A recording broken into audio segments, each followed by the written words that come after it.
outnumber me, man. Whoa, that's a lot of glitter paint. Let's trade lives. At AT&T, everyone can trade in an old or glittered iPhone any year, any condition, and save on a new iPhone. Ask how to get iPhone 16 Pro on us. New and existing customers. Savings vary by device and trade-in combinations. Restrictions apply. See att.com for details. AT&T. Connecting changes everything.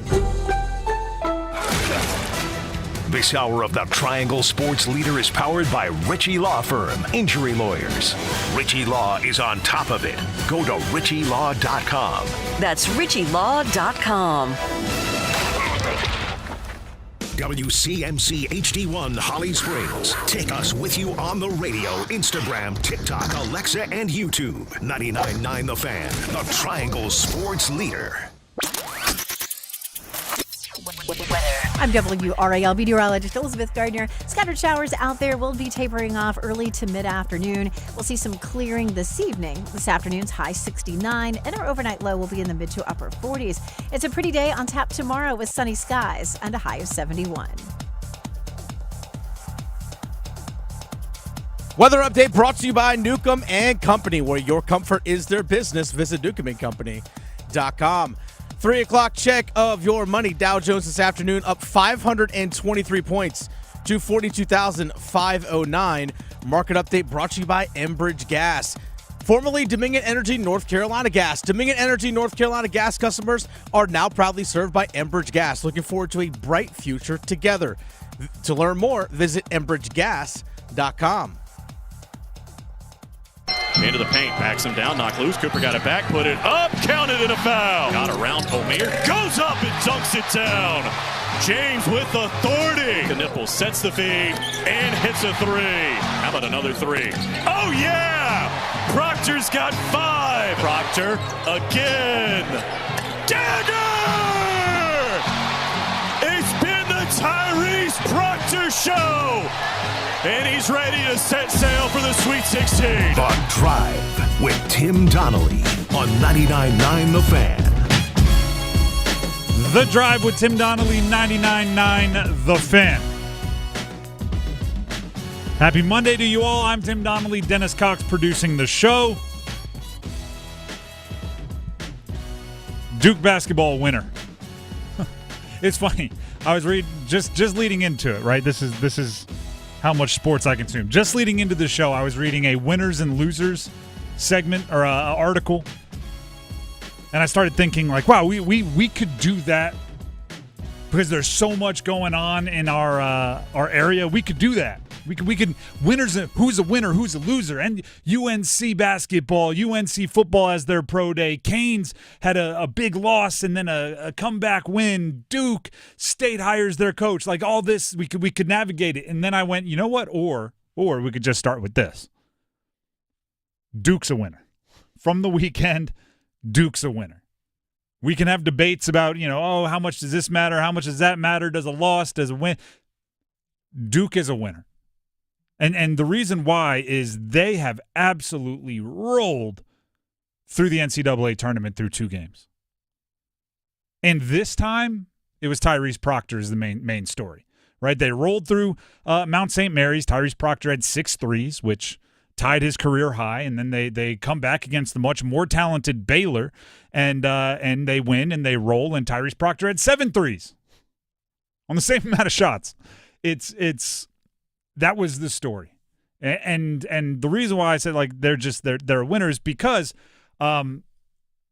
it really is a form of one of the things we've been talking about with Duke all year. Dennis, what do you lineup versatility? I think is what you call it. Yes, I'm gonna just tweak it a hair, right? It's not just lineup versatility.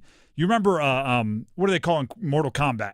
Like at the end when you do the finishing move, is that what they finish them? It's their finishing move versatility.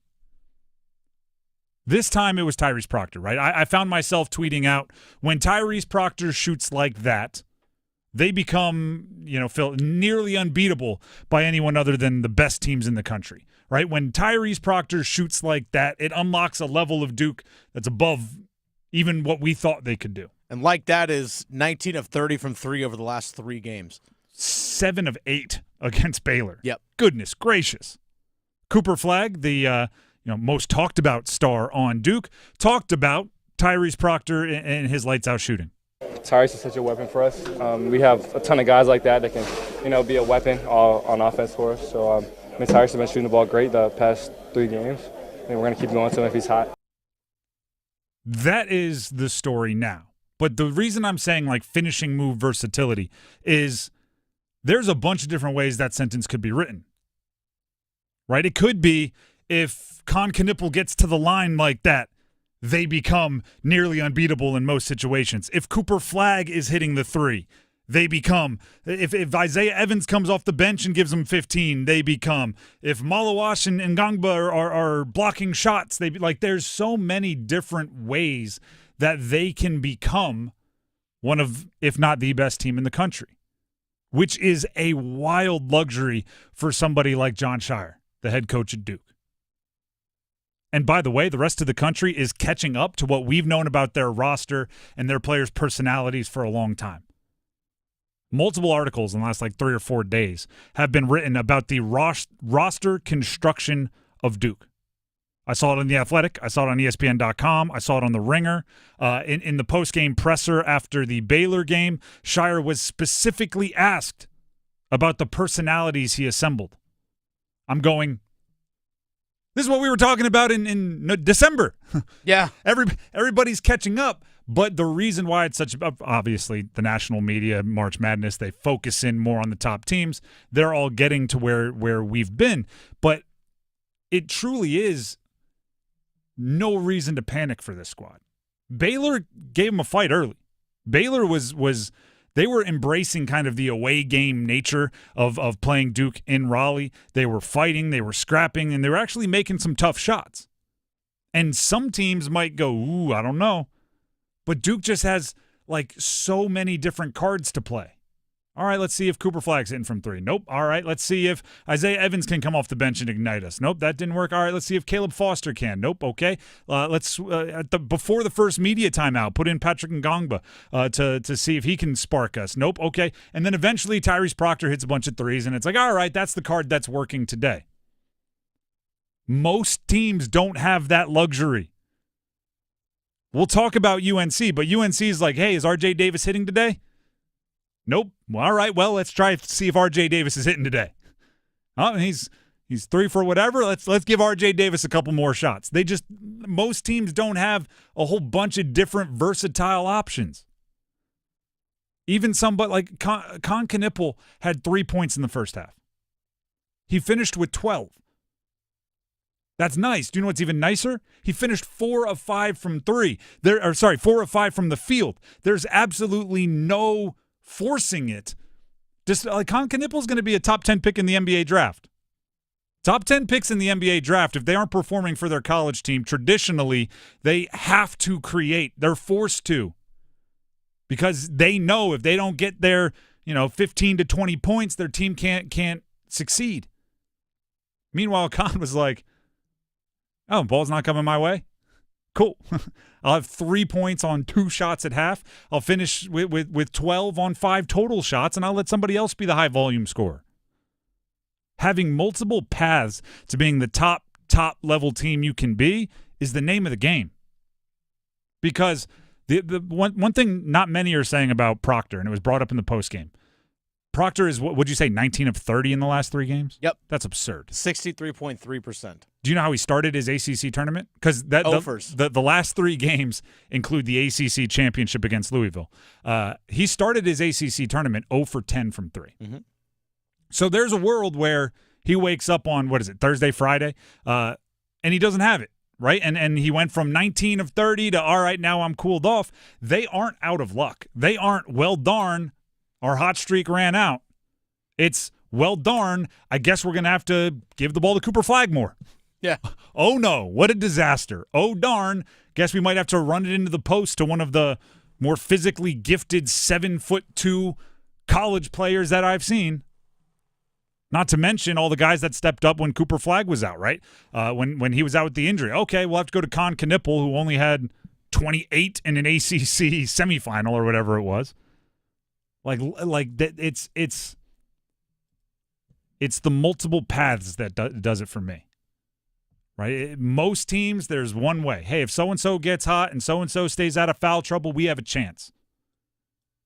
For Duke, it's like if this happens or this happens or that happens or that happens, and most of those things are pretty good players, right? It's not like, hey, if our scrubby shooter that we don't want to depend on much hits 4 threes. It's like, hey, if one of the best shooters in the country hits 4 threes, we're in a good place there.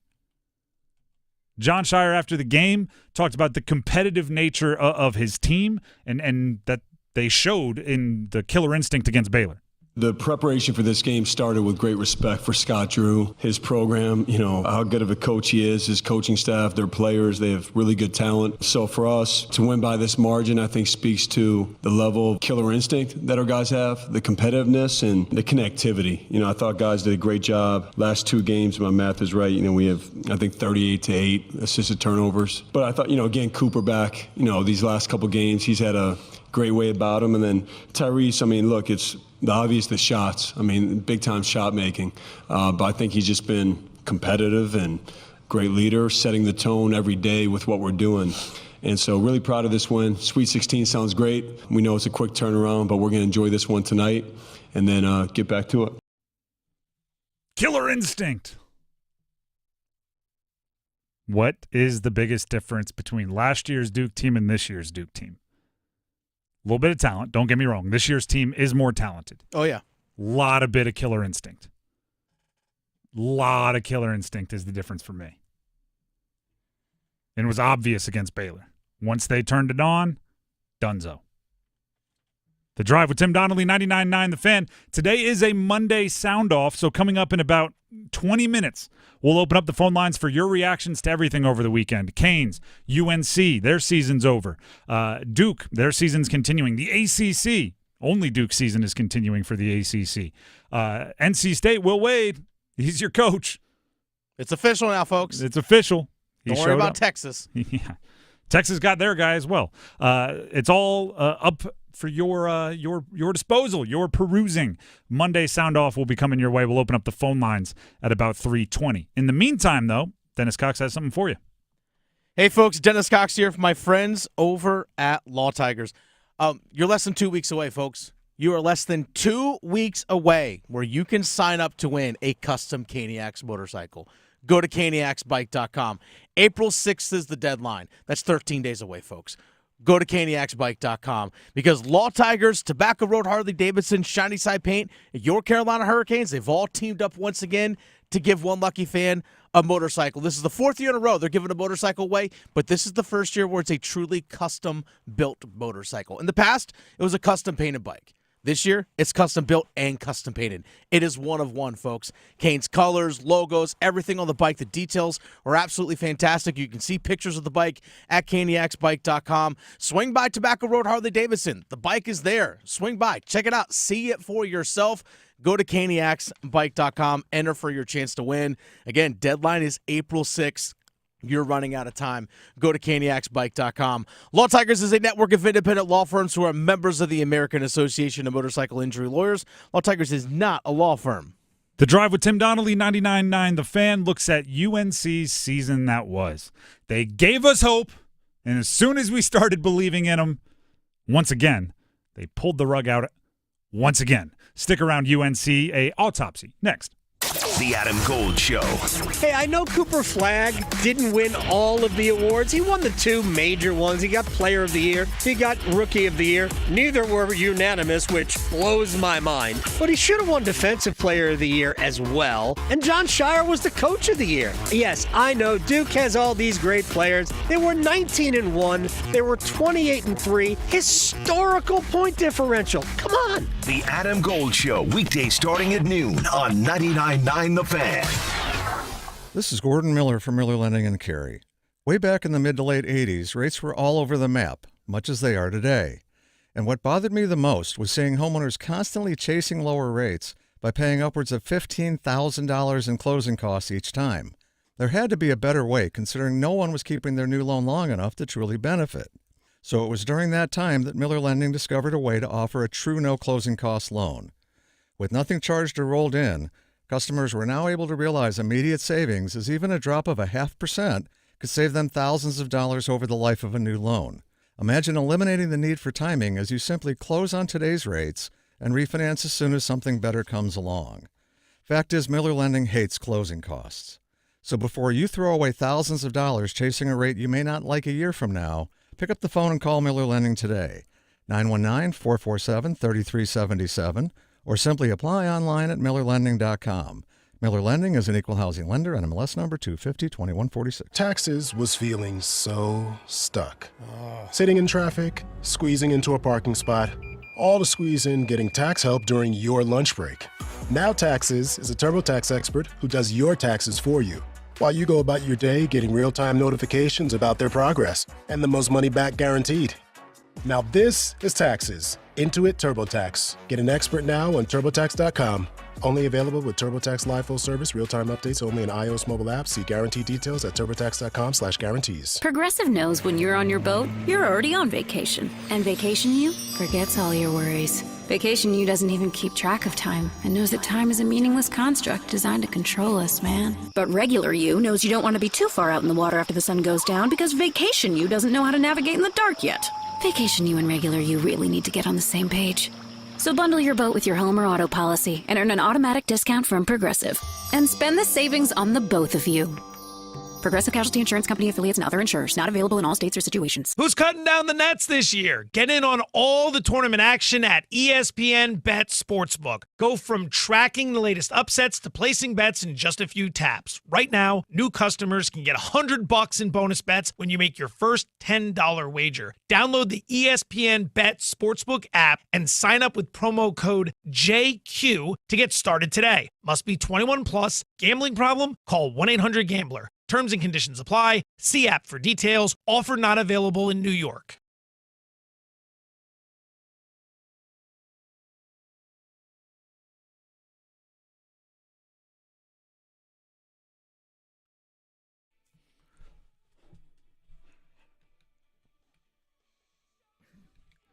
The Drive with Tim Donnelly, 99.9 The Fan.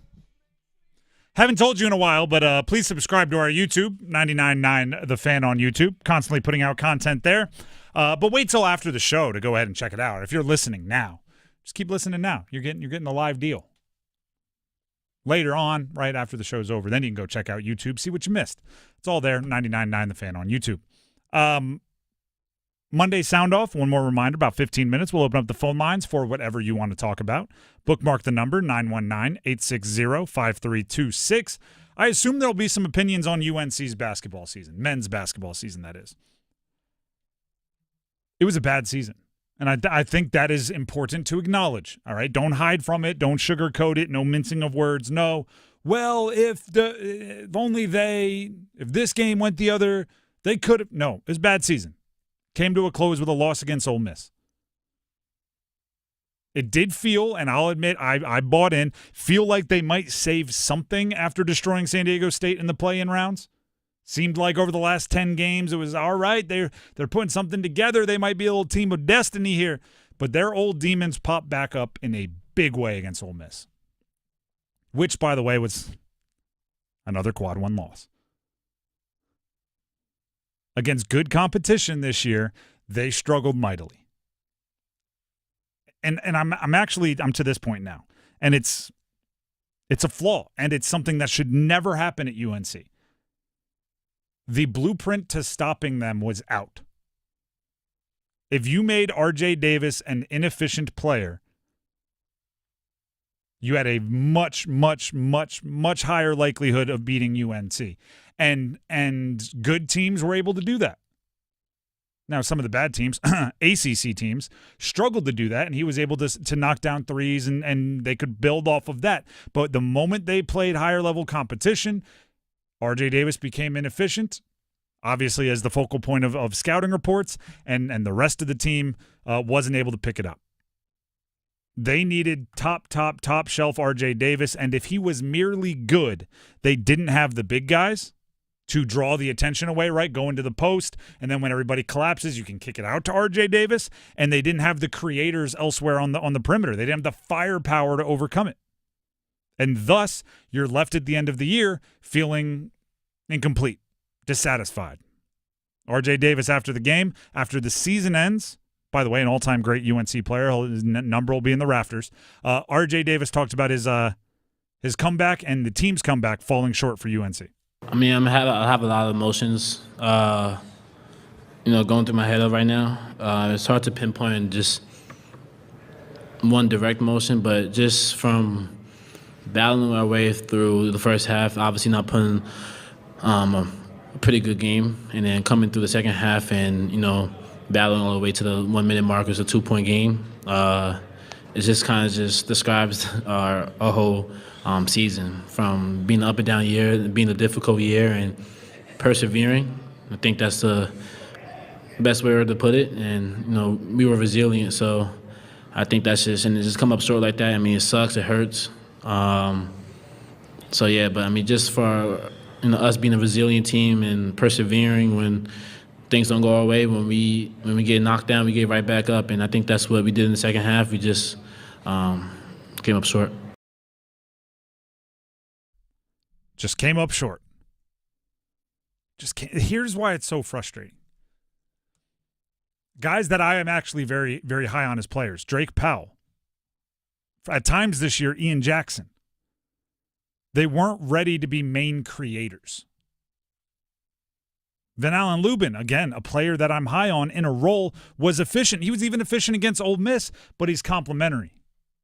Jalen Withers, when they were playing their best, he was the guy. When he is knocking down shots, he can be that other scorer, but he becomes like very easy to forget about or miss if you're watching the game, if he isn't hitting threes, if he's not getting volume shots from three. The challenge for UNC, and I can't believe they got here, is you need more than one guy that can create his own shot. You can't, and I'm going to use a bunch of UNC examples. You can't only have Tyler Hansbrough. You need Wayne Ellington and Ty Lawson and Danny Green. Varied skill sets, but all can do one thing: find their own shot. This is the school that brought you James Worthy, Sam Perkins, and Michael Jordan when you won a national championship. Right? You didn't get one. You didn't have, hey, this guy's really good, and if he's good, we're good. It was, if everybody focuses on James Worthy, we can kick it to Michael Jordan. This is the school that brought you Sean May, Rashad McCants, Jawad Williams, Raymond Felton, and Marvin Williams. Now, I know these are the best examples. These are national championship teams I'm hitting you with, but that's what was missing. When R.J. Davis made 3 or more threes, they were a very good team.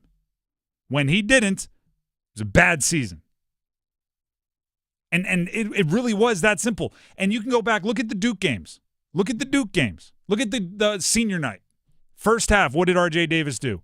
Lit it up from 3. What was the score? It was a 1-point game. Second half, what happened? R.J. Davis dealt with some cramps. He wasn't as efficient, didn't score as much. What happened? Duke ran away with it. And that was Duke with Cooper Flagg. This was not the ACC tournament Duke where Cooper Flagg and Malik Brown were hurt. Like Malik Brown and Cooper Flagg were needed for Duke to beat UNC in that game. You could hang with the best team, what I consider the best team in the country, when R.J. Davis is knocking down, 3 or 4 threes. When he's not, you had a hard time beating Boston College. And you may be sitting there going, well, yeah, of course, we want 4 guys. It's expensive, sure. You're North Carolina basketball. You're North Carolina basketball. Well, we got some guys we hoped they develop. You hoped? I'm going to give you some words that my offensive coordinator in college etched into my brain forever. Hope is not a strategy. Right? I throw a ball downfield. Well, I was hoping he was going to beat him. Hope is not a strategy. You better have reasons why you believe what you believe. You better have proof that what you believe is going to happen. I hoped that Drake Powell would emerge as a number 2. Hope is not a strategy. Especially not in the transfer portal world. And I hate to say this because it does kind of ruin college basketball a little bit. You can buy buy solutions to your problems. The transfer portal opened today. Isaac McNeely is in the transfer portal. He is a shooter And if you know me, the more syllables you add to shooter, the better the shooter is. Isaac McNeely from the University of Virginia is a shooter. UNC, reportedly, according to On3, has already been in contact. They better. And you better go get a few others with abilities to find, create, and put up their own shot and be efficient with it. It's just not enough. And I know you hate the comparison, but we talked to start the show about how Duke has kind of a choose-your-own-adventure way to winning games. Who's playing well? All right, lean on them. UNC did not. Who's playing well? If it's not R.J. Davis, we're in trouble. Withers is hitting a bunch of threes. Maybe there's a second, but that's a big if. By the way, the games that Ian Jackson did not score double-digit points this season for Carolina, 8 and 9. And Ian Jackson, he played 10 minutes against Ole Miss. Yeah, 1 point. He had really fallen out of favor. He had a stretch where he was, 20 points in like 7 of 8 games. Something crazy in the middle of the season. He struggled down the stretch. Last game of the regular season against Duke, played 19 minutes, scored 8 points. In the ACC tournament, and the win against Notre Dame had 4 points, and the win against Wake had 3. Against Duke in the ACC tournament in the semis, he had 0. In the win against San Diego State in the first 4 in Dayton, he had 9 points, and he had 1 point against against Ole Miss. So the team this season was 8 and 9. So it kind of goes to your fact that if there was no secondary scoring happening for Carolina outside of R.J. Davis, what was there?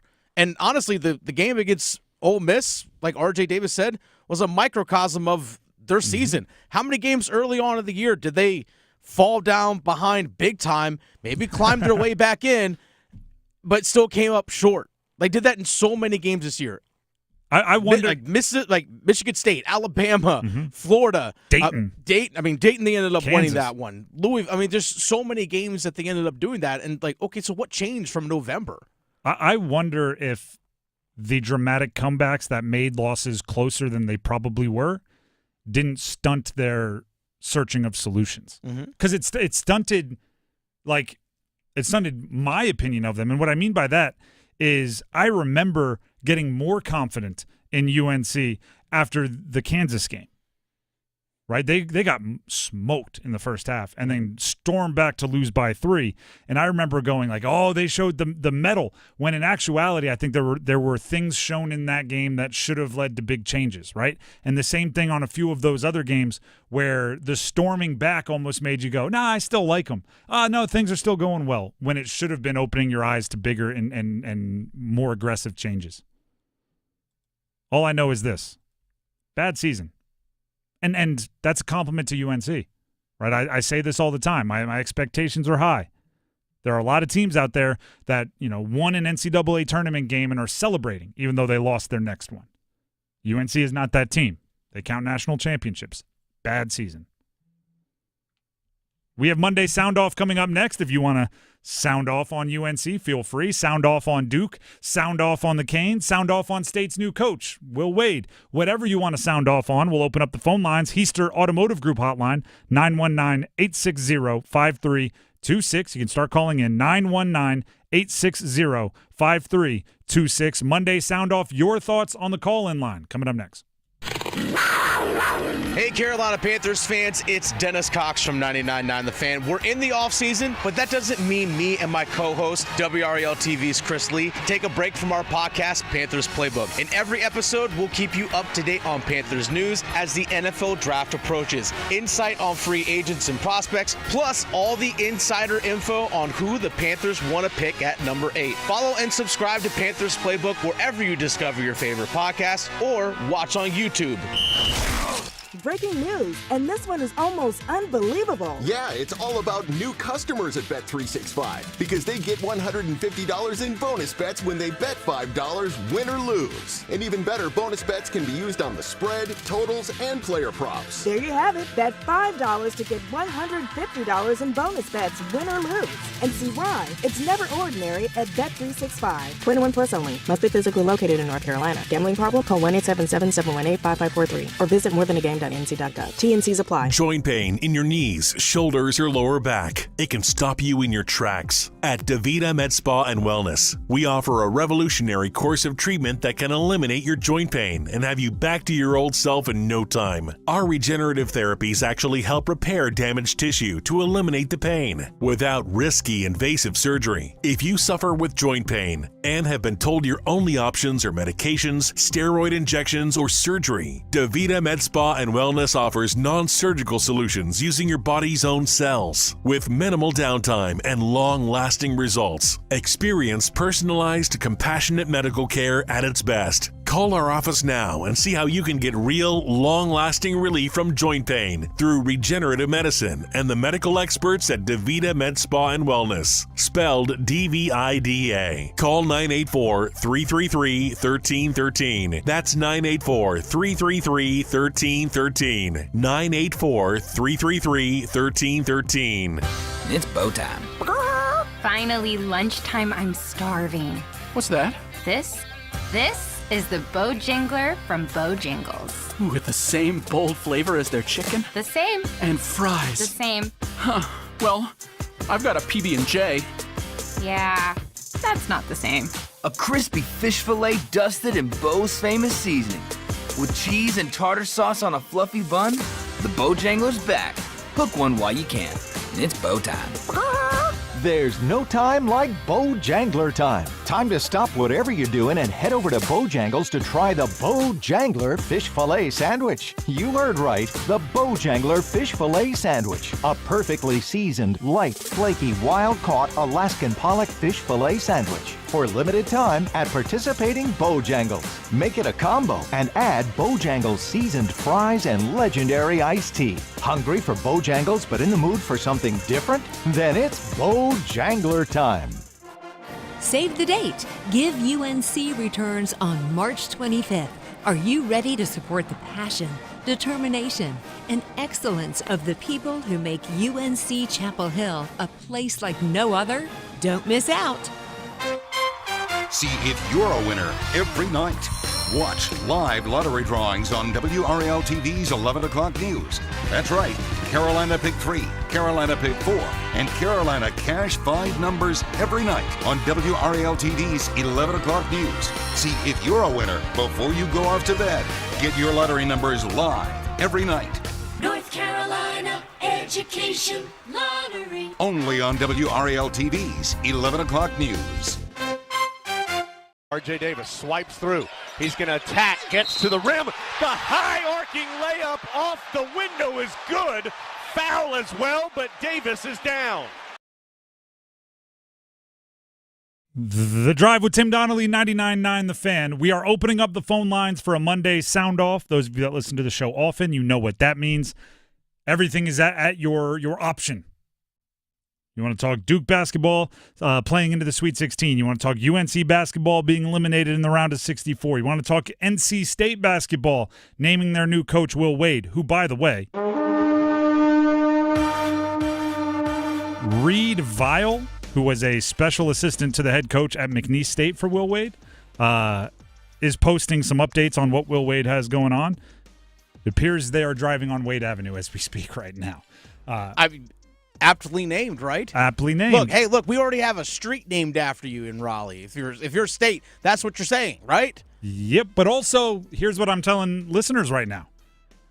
I don't know if you're a basketball coach, you're in the area for the first time in a while, you're in the car driving around, what might you do? Turn on the local sports radio station? Mm-hmm. If you call in now and you sound off on Monday Sound Off, Coach Wade might be listening as we speak. They might be trying to get a temperature for the room. Hey, Coach Wade, 919-860-5326. Seriously, though. Seriously. 919-860-5326, Coach, if you want to talk.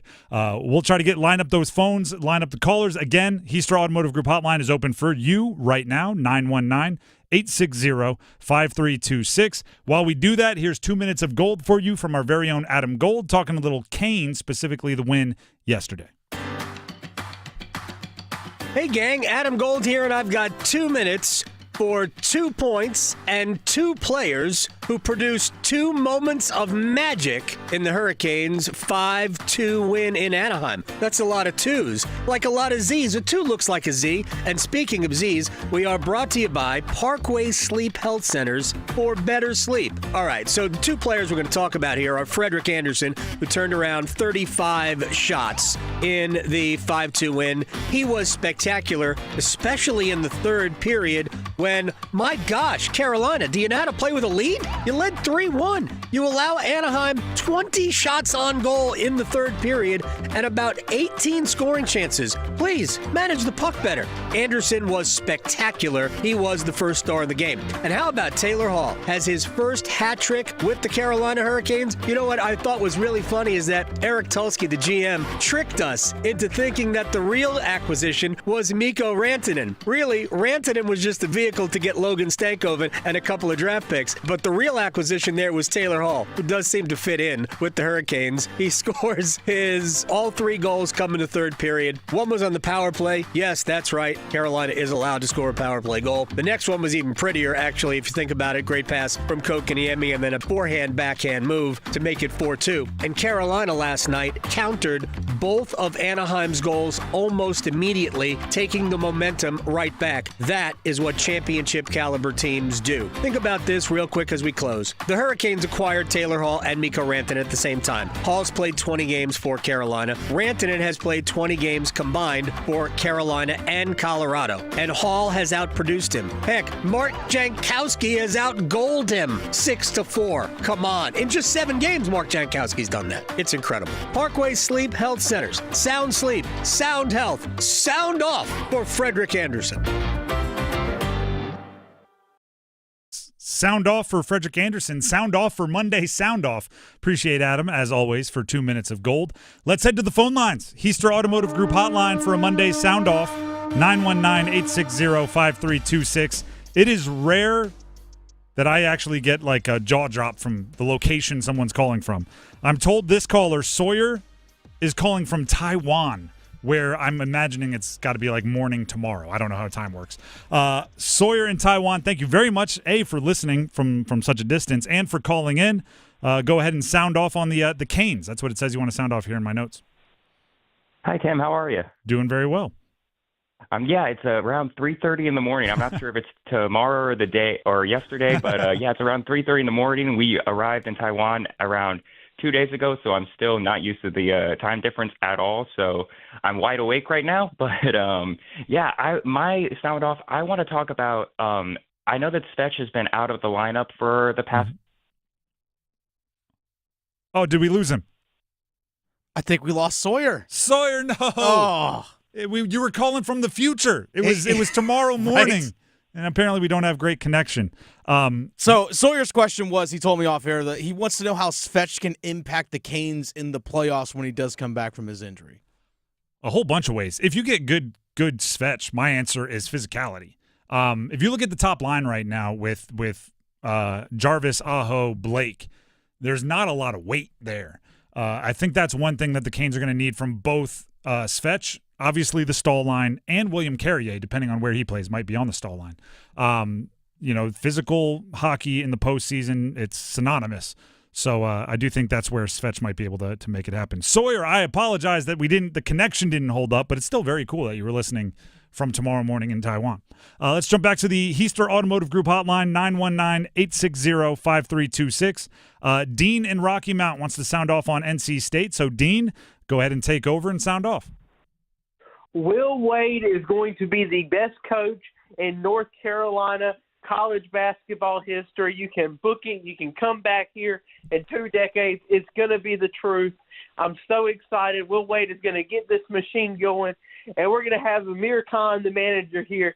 He's going to be leading them out next year to the boombox, leading them to the ACC championship, national championship, NBA championship. We're winning it all next year. And State's women's basketball, they won today. They're going to the Sweet 16. They're going to do damage in Spokane. They're going to do damage in Tampa. And they're going to win the national championship with Westmore, Isaiah James, Sanaya Rivers, Madison Hayes, and Zoe Brooks. All right. I like it, Dean. I like it. You know you can call in anytime. I appreciate the energy. Here's the. There was a moment in there. I'm not saying this is what's going to happen, but there was a moment in there where Dean just reminded me of the famous Miami Heat press conference right before LeBron and Wade and all those guys got together. Not one, not two, not three, talking about championships. Dean was just a national championship, and it's going to be the best North Carolina basketball coach. You can check back into. It's like, all right, well, if we bring it back up in 2 decades, it's either going to be real good for you or real bad for you. And that one's tough. Dean just out here just there you cutting go. promos on people. I mean, to say the best college basketball coach in the state of North Carolina's history, I mean, you got to start at 5 national championships, right? Yeah, that's the minimum. It's a tall order. But hey, that's the beauty of sports, right? The hope. You hire a new coach, hope springs eternal. Let's go back to another caller on the Heister Automotive Group hotline, which is open for you, 919-860-5326. Tom in Creedmoor also wants to sound off on NC State. We'll see if he is equally as jacked up as Dean. Tom, thank you for calling in. Go ahead and sound off on the Wolfpack. Hey, Tim. How you doing? Doing well. Give us what you got. Let me ask you something. 2 things. Do you think Coach Wade is going to bring his whole coaching staff with him when he comes? I don't know if his whole coaching staff. There are reports out there that he's bringing Slater, a GM that was working for the Oklahoma City Thunder. So I do believe he will bring people he's familiar with. I don't know if it'll just be grab and drop everybody from McNeese State. Okay, and when will they have the press conference? There is a press conference tomorrow. Tomorrow early afternoon. 1 o'clock. 1 o'clock. Are you all going to carry it? We are in the process of figuring out how we will be covering it. I can tell you we will have a presence there, and we'll be as up to date as anybody. We're still working out the logistics, but thank you for asking. I encourage you to listen. I want to talk about NC State football. I heard that we got 13 starters back from last year. I haven't counted. I do know that you brought the most important one back, and that's Bailey, the quarterback. What do you think this new Curry Rover is going to do different from what Robert and I did? I think there's going to be a lot different than what Robert and I did. Like what? All right. Well, I'll answer this quickly here, but we got to move on because there's maybe a little bit more topical stuff to get to. The one thing Robert and I don't think did enough was vary up the play calls. And if I were somebody that was a position coach under Robert and I, that would have frustrated the heck out of me. And if Coach Roper was like me, he'd be going like, try something new. And I expect to swing back, maybe even too much in the opposite direction with some varied options. Back to the call-in line. Heister Automotive Group hotline. We are looking for your reactions to everything over the weekend, not just Will Wade being hired at NC State, but UNC's season coming to an end, Duke's season continuing, Canes with a really, really roller coaster of a back-to-back. 7-2 loss followed up by a nice and tidy win yesterday against Anaheim. We go to Matthew in Lillington. He wants to sound off on Duke, so there you go, one of the options. Matthew, thank you very much for calling in. Go ahead and sound off. Hey, I appreciate the call. And by the way, my brother and sister-in-law, they actually graduated from UD. Oh, all right. We got some Blue Hen correlation or indirect contact. So you are a very welcomed caller. Go ahead and give us what you got. Yeah, I just want to sound off. First off, Will Wade making a, great appearance, beating Clemson. It's like, okay, yeah, we got a good hire here. But I've just been watching the tournament, and I honestly feel like Duke is like the best completed team in the tournament. And I also feel like this is probably one of the best Duke teams, like all around, that I've ever seen. So I appreciate the call. I will second you that they've looked like the best team. When you start comparing them to all-time Duke teams, just like, luckily, really any team in the Triangle, it's really, really, really hard to be considered one of the all-time best at any of these schools if you don't end it with a national championship. That's kind of where it begins. That is the cover charge to get into the club that argues about who's the best. So they have to get there first. And even if we think they are the best team or the most complete team, which I do, we've seen the best team and the most complete team in NCAA tournaments lose a whole bunch. It is not a unusual occurrence. So you have to make sure it doesn't happen. Once they win the national championship, if they win the national championship, then you start looking at 2010, you start looking at 01, you start looking at all these others, 92, and you can start debating if they're the best Duke team. Edward in Wendell wants to sound off on NC State. He is on the Heister Automotive Group hotline, which is open for your calls, 919-860-5326 on a Monday sound off. We go to Edward in Wendell. Edward, thank you for calling in. Go ahead and sound off. Yeah, I think Will Wade's a good addition to State. I think Kevin Keith just didn't play the game through, and last year it was a little bit of DJ Burns firing up like this is my last year here, making a impression. I went to the Duke game 2 years ago when we beat them. I think this year, I think mainly it was DJ Burns, but I do think Will Wade will carry out this team. Like Clemson, the Clemson game was good, and this past game where they lost, I was watching them in the clubhouse at Riverwood, which is my golf club. But they looked like they were down, but they kept going. But I think State was missing that, and I don't think Kevin Keith would do that. Also, he came from a small program, so and this is how it turned out. McNeese State is pretty small, but hopefully it doesn't happen again. I love the call, Edward. Appreciate it. You make sure you hit them straight out there at Riverwood. Fairways, right? Fairways and greens. Appreciate the call. Call back in any time. Edward's a frequent caller of the show. I will say he's coming from McNeese State. Will Wade has experience running LSU. Now, I know there's a whole bunch of context into what happened there, but this is not a guy who's coming with only mid-major experience. He's worked in the SEC, so it's a little different than the traditional McNeese State becomes a Cinderella, that coach gets an opportunity. It's a slightly different than that. Tyler in Raleigh wants to sound off on Hubert Davis. I'm curious which way this goes. Tyler, thank you for calling in. Go ahead and sound off. What's going on, Tim? Not much. Excited to hear what you have to say about Hubert. Well, I was just kind of curious, man. Just when I think about Seth Trimble and Elliot Cadeau specifically, I just didn't, and Jalen Washington, I was hoping to see a lot more player progression this year. But my main question is just about next year, since we just made the move to get the GM. Mm-hmm. Do you think that kind of puts Hubert in a boom or bust situation? Like things need to happen now, and if not, we can get somebody in there that can make it happen.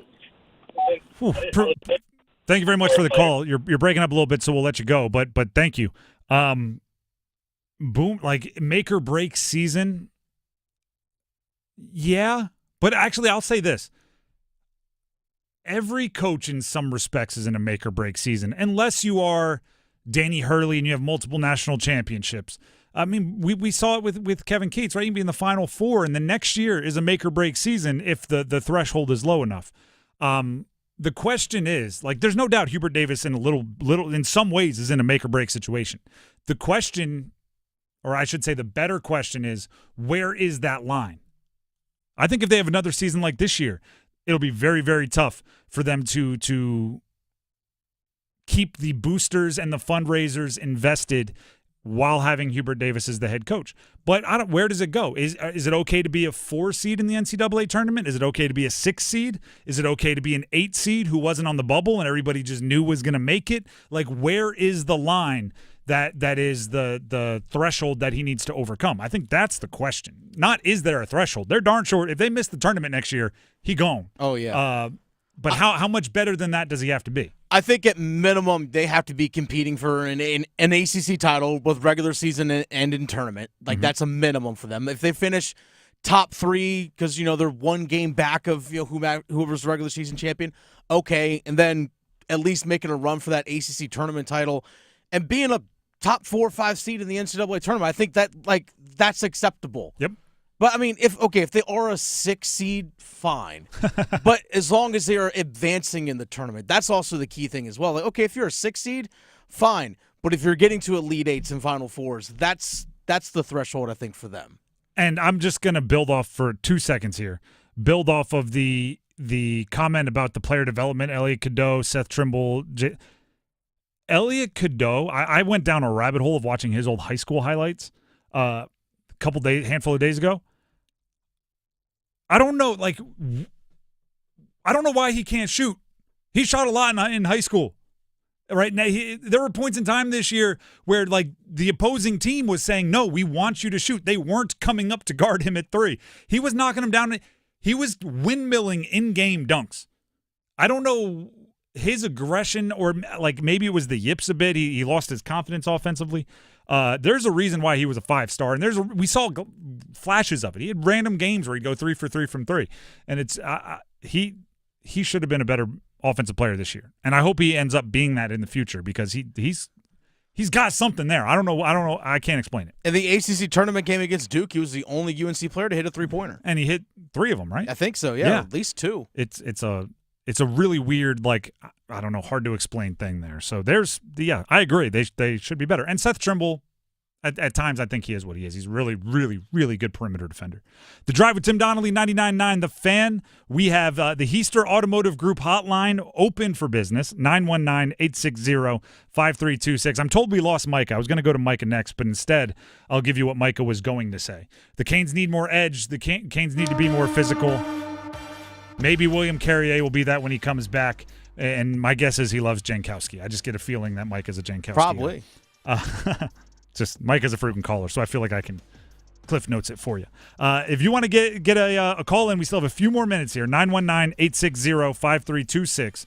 Monday Sound Off. Corey and Wendell is up next. Corey, it says here you want to sound off on UNC, so feel free to do so. Thanks for calling. Yeah, Tim, I appreciate you having me on. I just want to say I think that our season ended exactly the way I expected. I'm a diehard Tar Heel, always have been. And being how the season was going and the games that were going, as soon as they went down like that in the first half, I knew what the second half was going to look like. We've seen it over and over again this year. But I think there's a lot of overreaction on the Tar Heels' future. I think that we are the Tar Heels. We got Bill Belichick come in. There's a lot that's going to happen from that. But we are the Tar Heels, and we're going to figure it out. And we're going to do what the Tar Heels do and win championships like we've always done. History will repeat itself with us. I think people just need to chill out, let this new structure come around with NIL, the GM, see what we do in the transfer portal, take a deep breath, and keep going. Can I ask you a quick question? You brought up Bill Belichick. Yes, if schools have a little over $20 million to share with their players, revenue share, and that goes for all sports, you got to guess that Bill Belichick is going to ask for as much as he possibly can get. And beyond a certain number, every dollar football gets, basketball doesn't. Are you cool with football taking some or a bunch of resources away from the basketball team? So I'll tell you like this, man. We Tar Heel basketball fans, we also love Tar Heel football. We just have never been dominant in football, but I'll tell you, we are excited about football this year. I'm already looking to purchasing tickets this year. My friends and neighbors who haven't really went, they're excited about it. It's going to draw bigger crowds. It's going to draw more attention in North Carolina. And overall, I think that's going to help for everybody. If we become popular football and basketball school, you look at the teams like Alabama. I mean, they're doing good every year, football and basketball. And I think so much of their football program just draws that attention to them. And I want the same thing to happen for us. I would love to be in the title for a football team. It would be a good change, but I think our basketball team will do just fine, and we'll figure that out as well. Appreciate the call, Corey. Yeah, I mean, if you can pull it off like Alabama is, being good in both, that's the ideal. That's expensive. That's money. So you gotta run your team like a business. We have a few more here that we want to hit, and actually a lot of UNC reactions now streaming in. Ryan in Oxford, you're up next on the Heister Automotive Group hotline. Go ahead and sound off on the heels. Hey, what's going on, everybody? Long-time listener, frequent caller a little bit, but I'm an Ohio native, so I'm a Buckeye through and through, Cleveland fan through and through. But since moving to Fort Bragg in 2018 and making this my home now, I hate to break it to a lot of people, but the Tar Heel programs, I think, is now going to be a football program. Bill Belichick's about to come through and completely revamp what it is to be a collegiate athlete. I don't think the Tar Heels are going to be a basketball program anymore. Yes, they're going to have basketball. But I think we're about to witness a new age of what a Tar Heel athletic program is about to be with Bill Belichick taking over everything. I think what we're about to witness is about to be monumental, the way we develop professional athletes now because of what he's about to implement with the Tar Heels. And so I do believe, yes, going off of the Tar Heel program is going to get a lot more recognition. Mm-hmm. However, I really do believe that North Carolina just became a football program, no longer a basketball program. I don't know the last time they actually went decent within the Final Four. I don't know the last national championship. I'm sorry. Like I said, I'm still a Buckeye.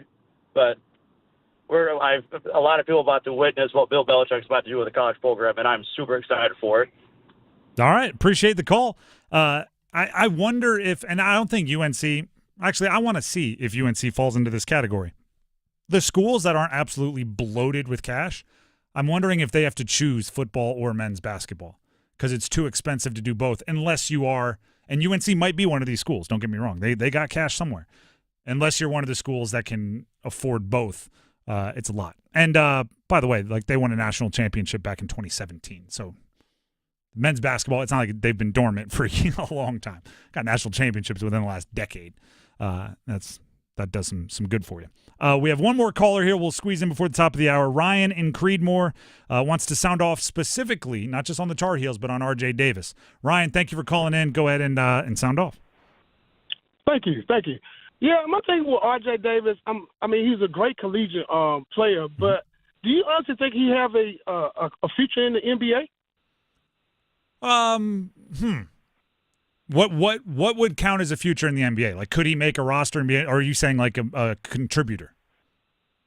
Do you think he can make a roster from his size? You know what I'm saying? I just don't see it for some reason. I appreciate the call. Call back in anytime. We're up against it, so I'll let you go. Maybe.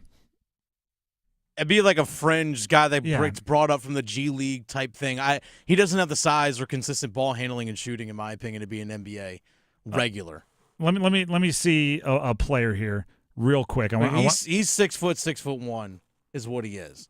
Quinn Cook, 6 foot 180, 6'1", 180. I was never on the court a ton, but was kind of like end of the bench guy on some very, very good teams. I don't think RJ Davis is going to be on a rebuild, but if you're a championship team, you have a 12th spot on the bench, and you're like, we just need someone that if our house falls down, catches on fire during a flood, you can go in there and you've played in big moments and you can handle the ball and bring it across half court. Maybe that's what you end up looking like. But I would not expect RJ. I think RJ Davis can make a lot of money overseas. I think he's made a lot of money in college, and I think that is a smart business decision on his part. The Drive with Tim Donnelly, 99.9 The Fan. That is a little Monday sound off for you. Appreciate everybody that called in. Always a fun deal when we hear from the listeners. When we come back, always a fun deal. We're going to hit a little football at 4, and it actually touches on what we were just talking about. Schools choosing football, basketball. Can you afford both? It applies to NC State. It applies to UNC. It applies to a whole bunch of teams. Stick around.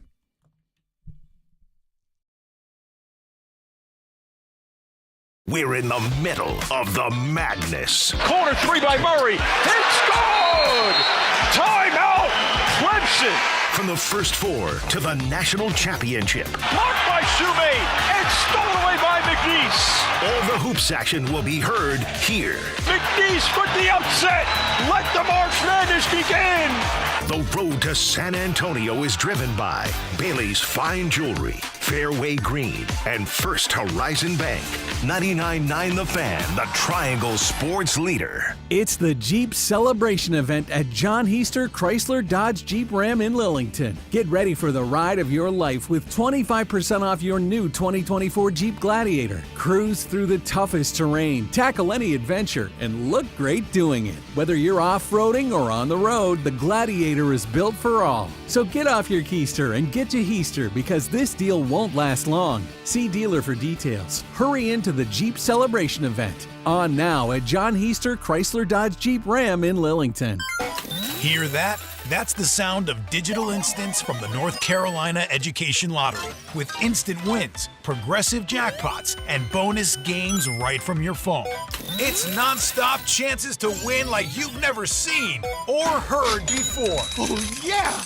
Big money! Visit nclottery.com to get in on the action. Must be 18 to play. See prize and odds charts at nclottery.com/digital-instance for details. Problem gambling helpline 877-718-5543. Welcome to Staples. I hear Staples prints it all for any business. You bet. And we'll beat any print quote. So if I had a pizza place. Staples can print signs, menus, pizza boxes. A landscaping business? Oh, we can print yard signs, t-shirts, brochures. How about a pizza/landscaping business? I'll call it Dough and Mo. I like it. Right now at Staples, get up to $250 off your print purchase. Ends 4/5, exclusions apply. Visit staples.com/print for offer details. Price match guarantee valid in store and staples.com/print. Visit staples.com/price match for details. Don't go through another year with all that high interest debt. Let Loan Pronto wipe it all out now. Hey, it's Dennis Cox. Loan Pronto's rapid equity loan makes it easy to pay off all your credit cards or tackle that 2025 home improvement project. Get cash in your pocket fast. No appraisals, no paperwork, no waiting. Loan Pronto's AI-driven tech gets you approved and funded in as little as 1 day. One client got $150,000 approved in under 24 hours, paid off all their credit cards, 2 cars, and a personal loan, saving over $1,500 per month. With low fixed rates and lightning fast transfers, you can do it too. Consolidate debt, improve your home, take control of your finances. Imagine being credit card debt-free by this time next week. Don't wait. Call Loan Pronto now, 919-381-1760, or visit loanpronto.com. Get a free rate quote with no hard credit pull, 919-381-1760, loanpronto.com. Equal housing lender, NMLS 1661781, subject to lender approval, NMLSconsumeraccess.org. This hour of the Triangle Sports Leader is powered by Ritchie Law Firm, injury lawyers. Ritchie Law is on top of it. Go to ritchielaw.com. That's ritchielaw.com. They score! WCMC HD1 Holly Springs. Take us with you on the radio, Instagram, TikTok, Alexa, and YouTube. 99.9 The Fan, the Triangle Sports Leader. I'm WRAL meteorologist Elizabeth Gardner. Scattered showers out there. We'll see those tapering off by early to mid-afternoon. High temperature of almost 70 this afternoon. A little breezy, too. Some gusts up to around 25 miles per hour out of the south. 47 tonight under clear skies, and a pretty day tomorrow. A high of 71 and mostly sunny. Weather update brought to you by Newcomb and Company, where your comfort is their business. Visit newcombandcompany.com. 4 o'clock check of your money. Dow Jones up 597 points to 42,583.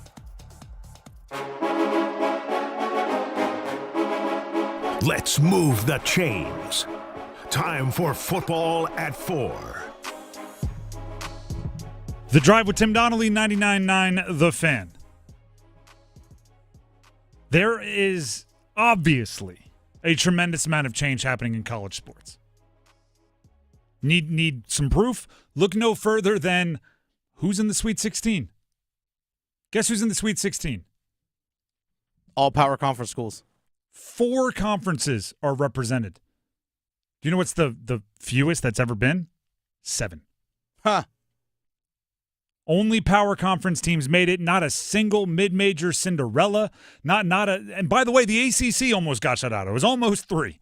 If Duke didn't have the season they had. So things are changing, right? And why is that? The most obvious answer is transfer portal. Instead of a mid-major having a breakout season by a freshman point guard and then recruiting off of that and saying, hey, by his junior or senior year, we're going to surround you with really, really good players and put you in a situation to go shock the world. You have a breakout season as a true freshman point guard, and you're gone in the transfer portal. You want to know how I know that? It happens to my Blue Hens every year. Pasha, for those of you that don't know, I'm just going to give you a quick personal story. I went to the University of Delaware. Delaware was not very good this year. In the CAA, I think they finished 11th. But they went on a run in the tournament, made it to the CAA championship, the CAA tournament, their conference tournament, all on the backs of a conference rookie of the year point guard. In years past, you start thinking like, all right, 2 years from now, this tournament's going to be nice. Pasha's going to be a junior. You'll be able to recruit a bunch of good guys around him because they want to play with the stud. Look at this. Instead, guess what happened? He's in the transfer portal, as we speak. And he's probably being courted by, I don't know, ACC teams and Big East teams, and he'll be gone by next week. Portal open today. College sports are changing. And I actually think it's a question that we have to ask. Can you be a national contender at both men's basketball and college football?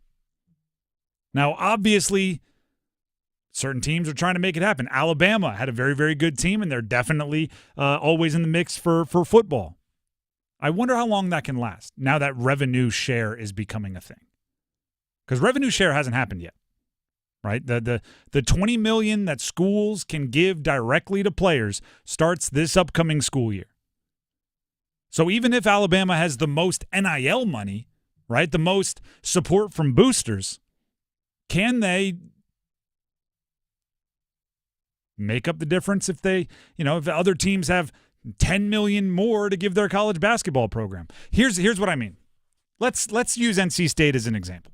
NC State just hired Will Wade, right? Will Wade, the new coach, comes in with all the buzz, right? All the pizzazz. He also reportedly brought in a Thunder, you meaning OKC Thunder scout, Andrew Slater, as his GM, his general manager. Will Wade, longtime history in college basketball as a coach, recruiting. He has the NCAA investigation that had him talking about money offers to players before it was available. That whole deal's there.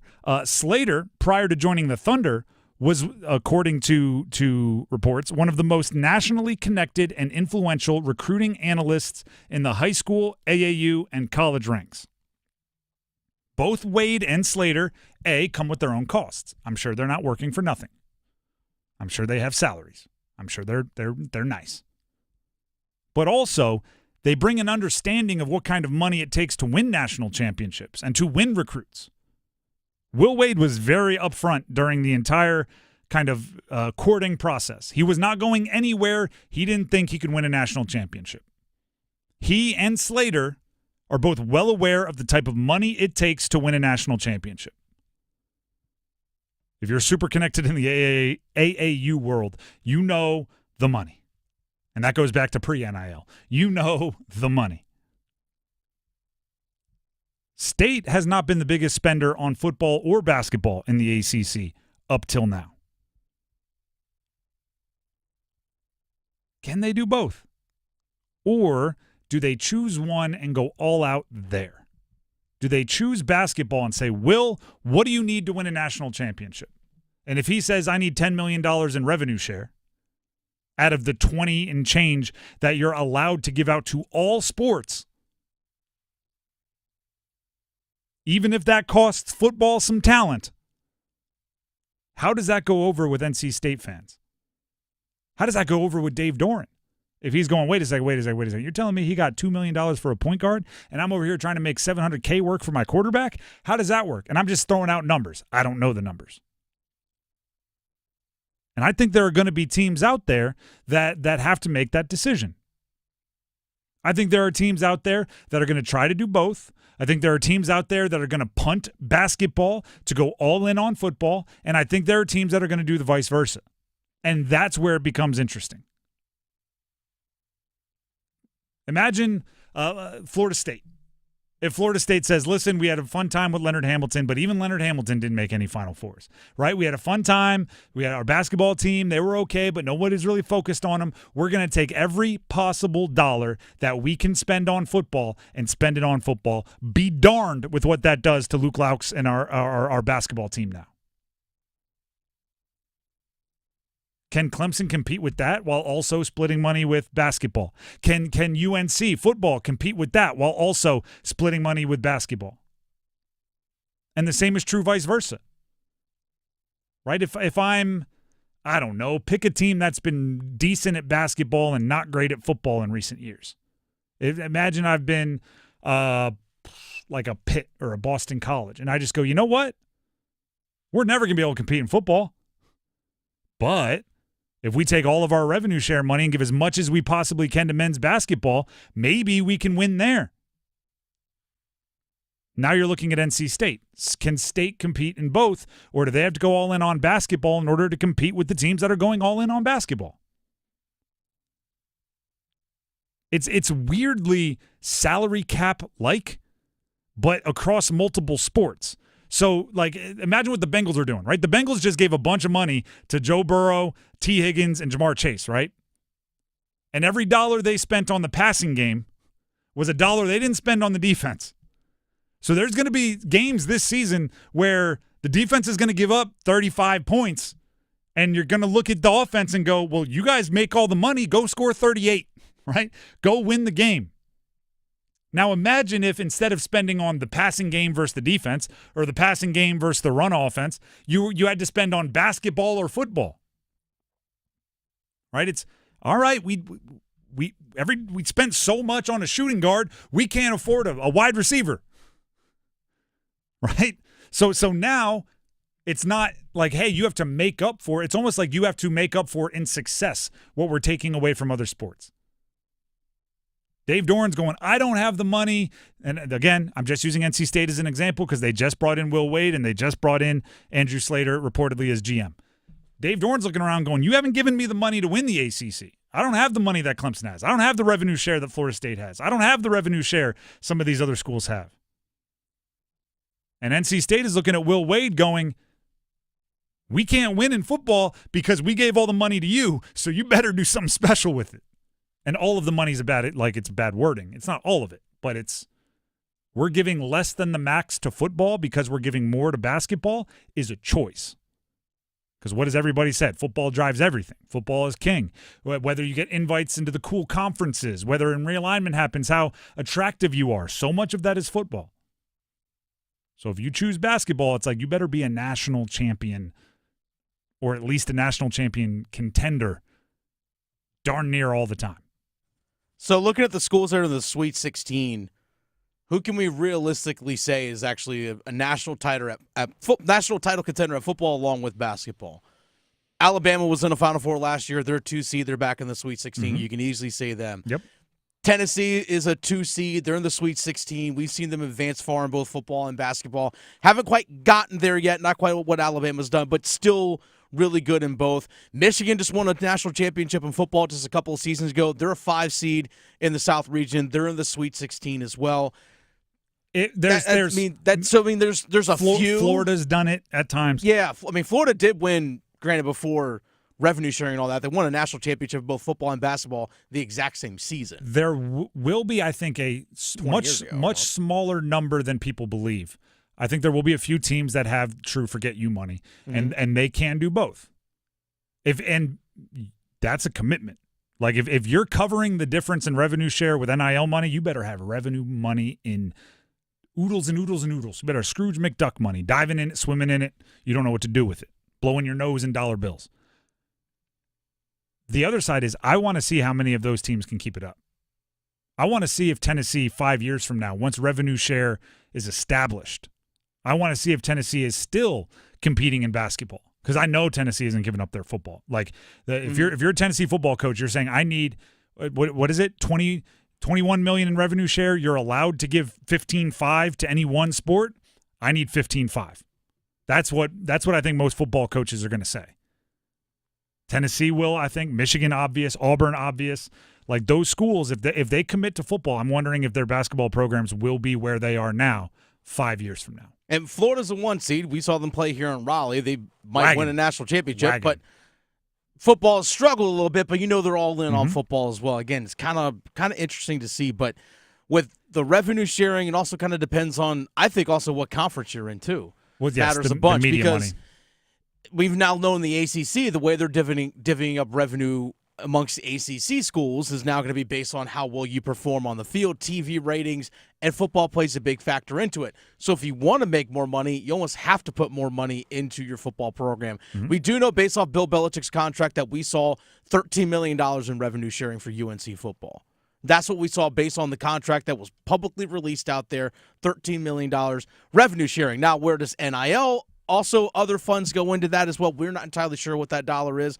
But there's a big chunk of change going over the football program over there for sure. And I'm sure that's a minimum. I'm sure Belichick, that doesn't say like 13 and no more. It's 13 at least. Well, it's 13 revenue share plus however much NIL money that we raise on top of that. So his total amount of dollars might be 21 or 22 million. Who knows? And on the flip side, you might be able to steal a basketball national championship. Yeah. If you're willing to just punt football, you might be able to turn into UConn if that's something you're interested in doing. Quite possible. The Drive with Tim Donnelly, 99.9 The Fan. The times are a-changing. And here's the thing. No one knows. Nope. Nobody actually knows because we haven't gone through it yet. We have our ideas. We have thoughts. Predictions. And whether you're right or not will decide whether a lot of people keep their jobs or not. There's that too. The Drive with Tim Donnelly, 99.9 The Fan. We have the ladder challenge. Dennis and I, we haven't faced off recently. No. We've had an unusual schedule, so we're back at it today. And the Canes, are you more concerned that they got smoked by the Kings, or are you pleased that they bounced back against the Ducks? Complicated question. We try to answer it next. Do you ever go to the Carolina Hurricanes games and find yourself thinking, what do the players eat before the game? What are their pregame rituals? What kind of music gets them pumped up ahead of the game? How sacred is the game day nap? What's the postgame mood on the team plane? Check out my new podcast, Iced Tea, with me, Megan LaMontagne. I get to talk to people who spill the tea on the Carolina Hurricanes. Listen to Iced Tea in any podcast app or watch the show on the Fan YouTube channel. If Heineken Silver was a 60-second radio ad, it'd tell you all the stuff you need to know in only 30 seconds to keep things light and refreshing. Seriously, time me. Heineken Silver, a world-class light beer that's surprisingly crisp and refreshing. Made with only premium quality ingredients and just 2.9 grams of carbs and 95 calories. All without compromising on taste. Heineken Silver. Order now at Heineken.com/silver. Must be 21 and older to purchase. Enjoy Heineken responsibly. Whew. 30 seconds. That's it. Done. Peace.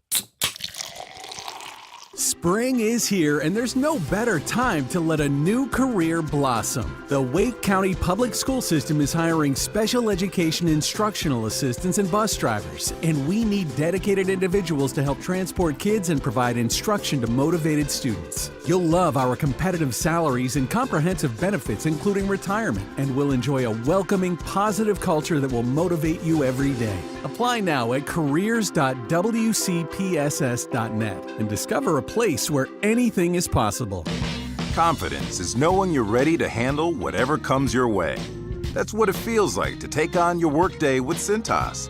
They make sure your AEDs are up to date, your fire extinguishers are tested and inspected, your floor mats are cleaned and delivered, and your workwear looks good, feels good, and is freshly laundered with the Cintas Apparel Plus program.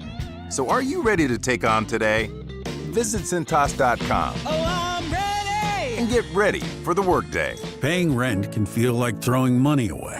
And when you're spending so much, it can be hard to see yourself buying a home. So Rocket Mortgage is helping you put your monthly rent towards home ownership with Rent Rewards. For the first time, save up to $5,000 off the cost of your first home just by paying rent. Only at Rocket Mortgage. Call 800-4ROCKET or visit rocket.com to find out more. Rocket Mortgage, LLC, licensed in all 50 states. NMLSconsumeraccess.org, number 3030. Welcome to Staples. I hear Staples prints it all for any business? You bet, and we'll beat any print quote. So if I had a pizza place... Staples can print signs, menus, pizza boxes. A landscaping business? Oh, we can print yard signs, T-shirts, brochures. How about a pizza/landscaping business? I'll call it Dough and Mow. I like it. Right now at Staples, get up to $250 off your print purchase. Ends 4/5, exclusions apply. Visit staples.com/print for offer details. Price match guarantee valid in store and staples.com/print. Visit staples.com/price match for details. Save the date. Give UNC returns on March 25th. Are you ready to support the passion, determination, and excellence of the people who make UNC Chapel Hill a place like no other? Don't miss out. Now Hall, he'll chase after this, and he'll play it around the boards. He's now out in the slot. Hall side of the net, back in, he scores! What a setup! And Taylor Hall's second of the period puts Carolina back up by 2. It's 4-2 Hurricane. The Drive with Tim Donnelly, 99.9 The Fan.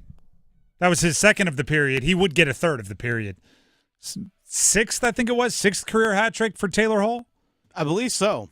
For some reason, I assumed that number would have been higher. Maybe it's the fact that he's a former MVP. still happy for him. The Drive with Tim Donnelly, 99.9 The Fan. I do want to talk about the Canes. And they gave us like an entire season in a weekend to discuss. There's questions galore. But first we have to hit our ladder challenge. It's the first time in a while that we've had an opportunity to do the ladder challenge. It's Dennis versus myself. How much money are you up to?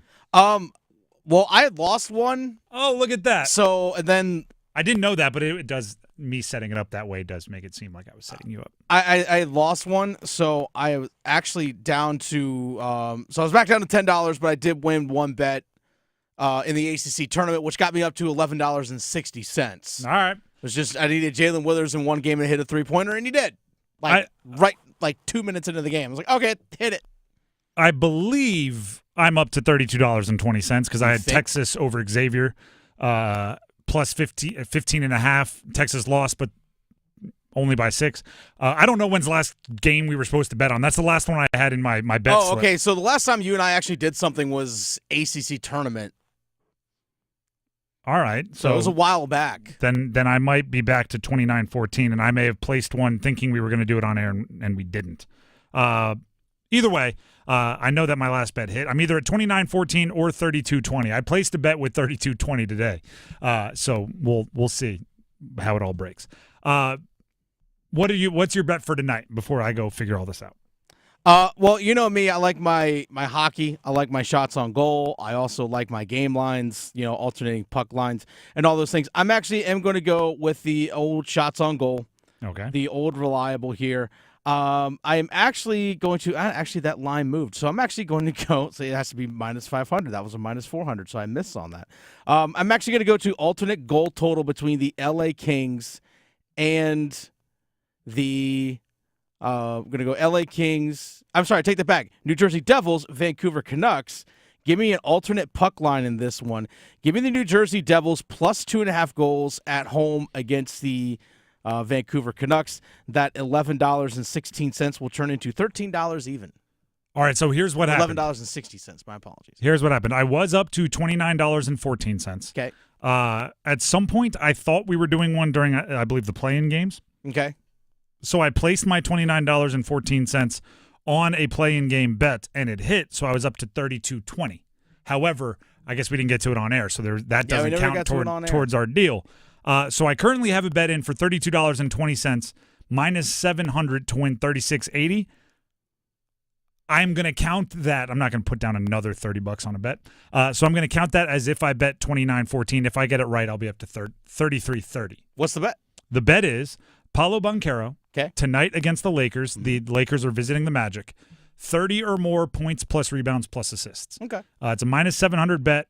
I think when the Lakers come to town, players like Paolo Banchero that are, all-star caliber, super duper players, that they want to put on a show a bit, right? When you got LeBron and you got Luka and everybody kind of hanging out. So I think he'll get at least 30 points plus rebounds plus assists, and I could see being significantly more.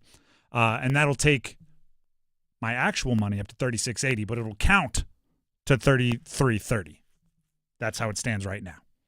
Hopefully that made sense. If not, just know I'm winning. Anything you'd like to add, Dennis, before we move on? No, sir. All right, let's get out of that complicating segment and talk about the Canes. The Drive with Tim Donnelly, 99.9 The Fan. By the way, actually, you know what? The Canes are complicated right now. Lost 7-2 on what was it, Saturday to the Kings after going on an 8-game win streak where they didn't give up more than 2 goals in any of those 8 games. They were down like 6-zippy in a blink. It was 5-zippy in a snap. It was one of those, which, by the way, happens. And I've seen the advanced analytics stats. I don't know if you saw. I was on social media. There were a lot of Canes fans going full well actually, right? Because you lose by a bunch. The fans were out in full well actually. What I mean is, well, actually, if you look at high leverage chances and you look at goals expected and you look at all of this, the Canes should have either been much more in the game or won. Well, actually, they didn't play that bad. Well, actually, the final score, if it's 3-2 and you want to go, well, actually, they should have won. If you lost 4-1 and you said, well, actually, we probably should have scored more goals. If you lose 7-2, and one of them is a late kind of like you were down even more than that. You just lost. It was a bad game. It happens. Some days you wake up, the pucks aren't finding net. You aren't like having a bunch of high leverage chances and scoring no goals. You may not have been executing very well on the high leverage chances. Right? You could have a wide open net in front of you. If you miss it, it's not like, well, plus high leverage chance. It's like, well, you missed it, so minus. You know what I mean? Like negative. So it was a bad game on Saturday. Not breaking news there. Bad game. They happen. Sunday, you're playing against the Ducks. Huge bounce back game. And what do you do after a rough game where you get blown out? You lean on your best goal scorer to kick things off, get you started in your next game the very next day. Enter Mark Jankowski, Let's everybody. Go. Mark Jankowski, baby. Janky is up to 6 goals in 7 games with the Carolina Hurricanes. That's insane. Last season with the Nashville Predators, I believe he had 7. That is a season total. He in 6 or 7 games, he has 6 with the Canes. And I'm going to be honest, we all have the logic, right? He's a third, fourth liner. He's a bit of a grinder. He's a big dude. He brings some physicality. He's not this kind of scorer. I don't care. I'm starting. You're gonna do it. I'm starting. I mean, he would be like the Rich Gannon, right? The guy who like randomly later in his career becomes just a massively better player. I'm letting myself enjoy the run and starting to believe that this is the new Jankowski. That the Canes traded a conditional 5th for a player that's going to like lead the league in goals. Am I setting myself up for disappointment? Probably. Do I care? No. I'm going to smile while it's happening. And there's a role for somebody that just has confidence, right? You can become a different player just by thinking like, I don't know, everything I touch turns to gold. Suddenly, everything I touch turns to goal, huh? Suddenly, it's just you get more confident, and it's kind of like it just works. Do you wish that a 7-2 loss never happened? Yes. But do I love the response on the next day to a back-to-back? Yes. It's the only time I absolutely love having a back-to-back is when you lay an absolute stinker on the first day because you get to wipe that real quickly. I tweeted this out during the game on Sunday. Actually, before the game on Sunday. It's one of the only things I did not like about playing college football is a bad game. You just had to wallow in it for at least a week. If it was the end of a season, a year. If it was the bye week, 2 weeks. My roommate played college basketball. I played college football. I was so jealous of him that they could have a bad game on a Tuesday and wipe it on Thursday. I'm going like, come on, man. Bad game. We just watched the film over and over and over again for a week. I don't even know if the Canes had time to watch the film from the Kings game, right? Maybe a couple clips. Maybe, hey, show it to you on the iPad. Like, hey, right here, don't do this. Or I like what you did here. And then they go into Sunday. They play much better. By the time they watch the film of the Saturday game, their spirits are raised. They're like, yeah, we know it was bad, but hey, what about Sunday? Remember Taylor Hall's hat trick? You already had that to lift your spirits. Remember another goal from Jankowski to open the scoring? You already had that to lift your spirits. Speaking of Taylor Hall, hat trick, we talked about it. Let's first hear from Rod Brindamore. Rod Brindamore on Taylor Hall reaping the benefits of his hard work. It was real dynamite, really. Just every shift felt like he was impactful all around it. He's been really good since he showed up here, but hadn't quite got rewarded for what he has been doing, and tonight he did. So that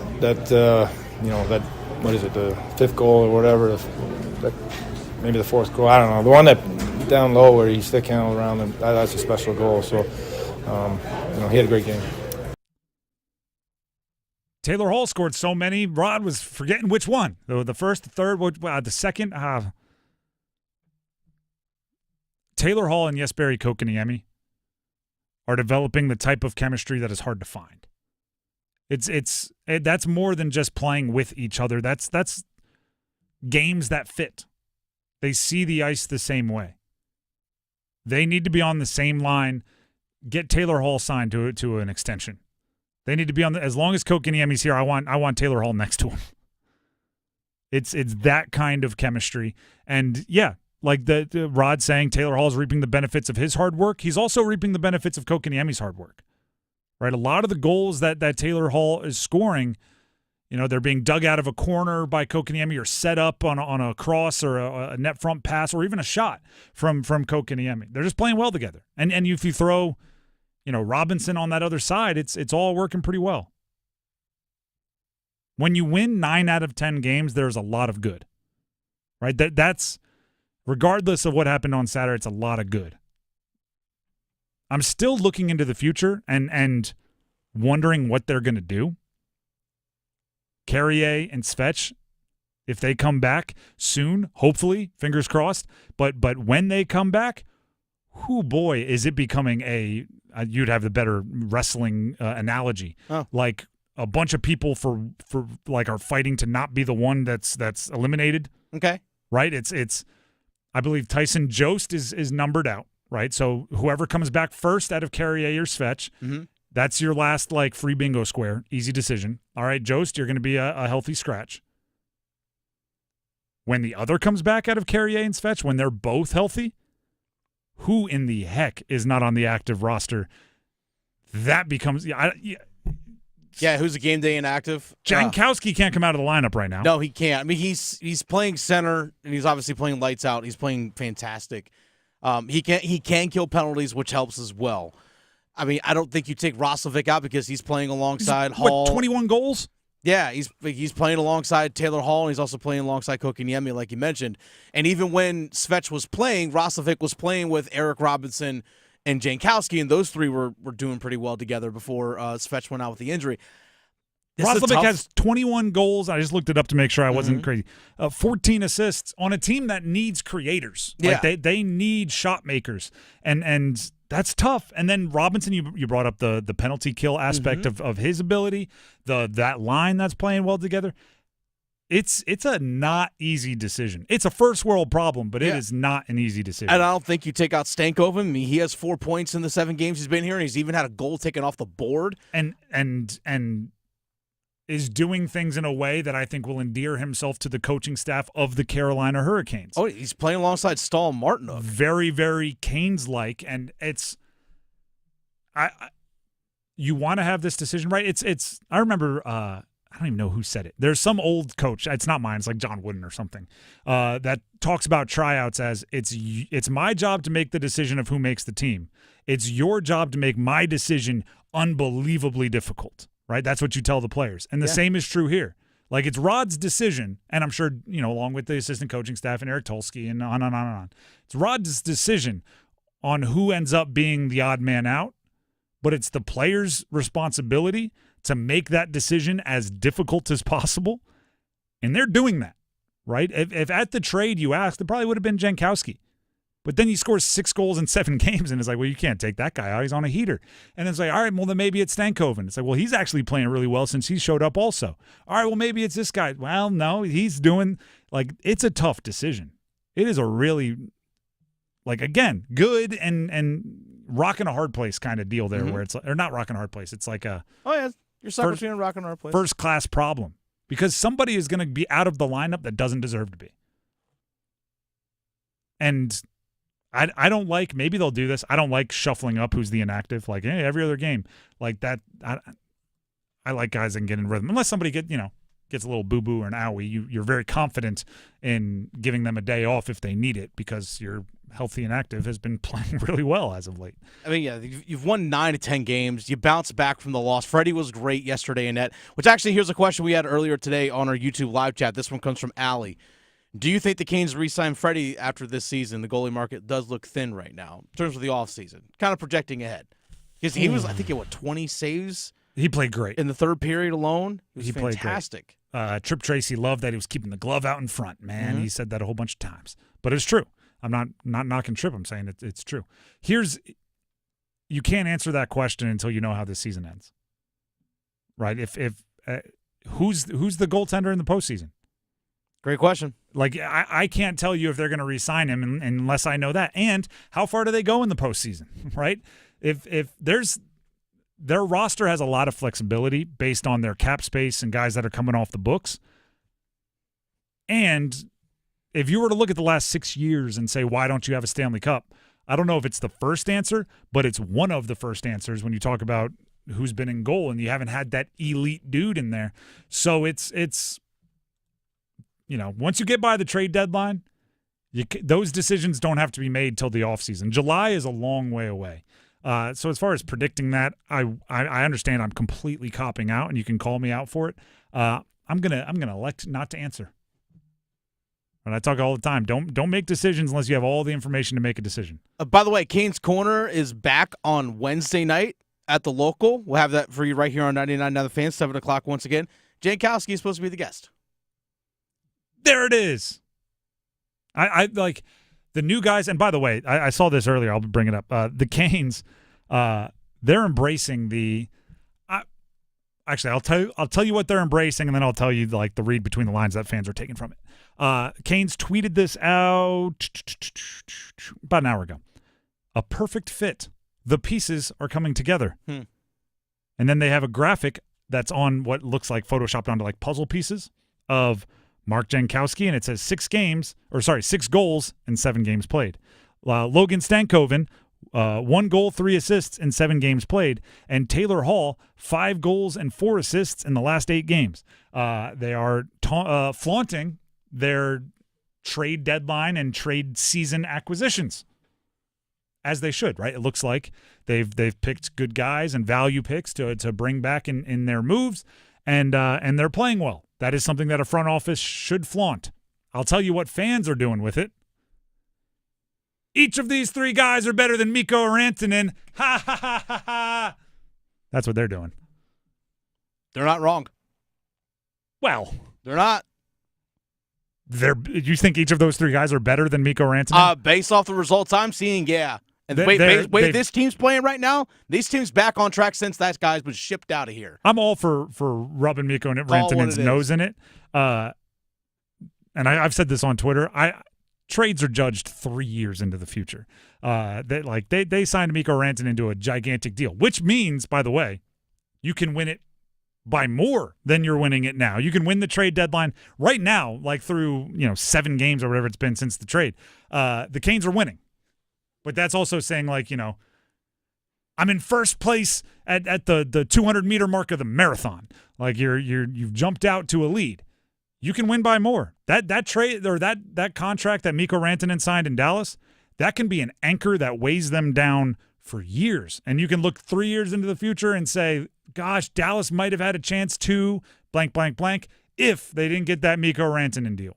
There's also a world where Jankowski scores 6 goals in 7 games played, and at the end of the season, he has 7 goals. Like there's worlds where that happened. You don't judge trades in short periods. You can't really, and that goes for every sport, right? That goes for every sport. If Caleb Williams ends up flaming out and Bryce Young becomes a borderline Hall of Famer, all those people yelling about how bad that trade was are going to turn around and go, well, remember, all they had to do was give up the pick that became Caleb Williams and a bunch of other stuff, and they got Bryce Young. It's a long-term deal. But for right now, and I've said this also, fans, what is fans short for? Fanatic. Go be nuts. If you want to rub it in Dallas's face, feel free. Matter of fact, find your favorite Colorado Avalanche fan, pair up, and rub it in a Dallas fan's face, because Colorado and the Carolina Hurricanes, if you look at production, have actually been better without Rantanen than they were with Rantanen. Kind of hilarious. But again, Mikko Rantanen, I'm not ready to write him off as like a 4th liner yet. If Dallas wants to trade him back for like a 3rd, no, get him out of here. Well, he could be the healthy and active. He doesn't want to. We're asking who's the healthy and active. Real expensive healthy and active. It could be Mikko Rantanen. That would be as petty as you could possibly be to trade for him just to make him the healthy and active. You were messing up our vibes. We're gonna send you to the AHL. David I know Tepper we're not would allowed. do that. David Tepper would do that 100%. If there was no salary cap, he absolutely would. The Drive with Tim Donnelly, 99.9 The Fan. Speaking of your money, we all don't have billionaire money. We all don't have professional sports owner money. So we got to make sure we protect our money. Tim Donnelly here for Gordon Miller and Miller Lending. For many of us, for me, my family, biggest investment, our house, which means that mortgage payment, that mortgage rate is something that you want to be 100% confident in. Miller Lending allows you to make sure to feel confident that you're not mistiming the market. Oh, I locked in my rate on Tuesday, and by Wednesday, it had dropped a full point. I'm costing myself all this money. I know it doesn't usually happen that quick, but it feels like it, right? You lock in your rate in January, in April, rates drop. You feel like a dummy. Well, how about this? Get a no closing cost loan from Miller Lending. No closing costs, no third-party fees, no hidden surcharges, none of it. And what that allows you to do is, say you lock in the rate now in March.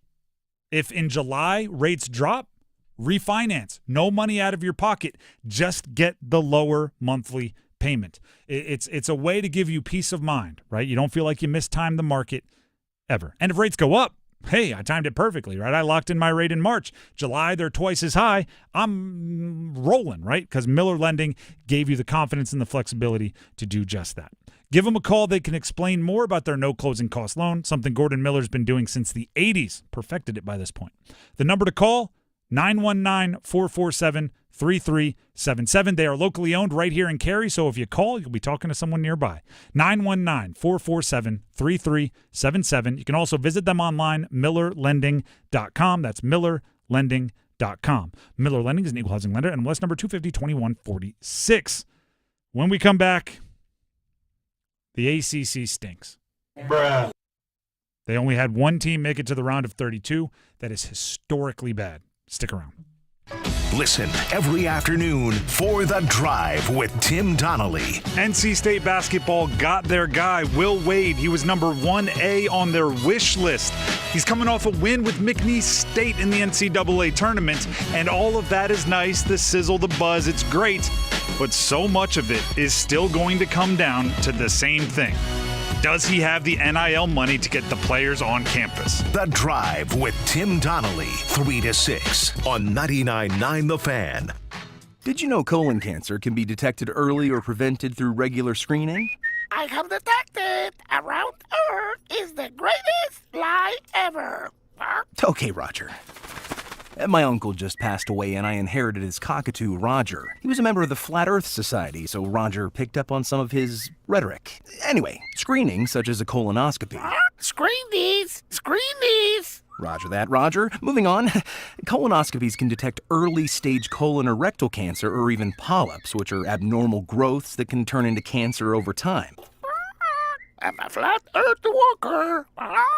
Come on, Roger. What did I do to my uncle to deserve you? You don't get to choose what you inherit, just like colon cancer.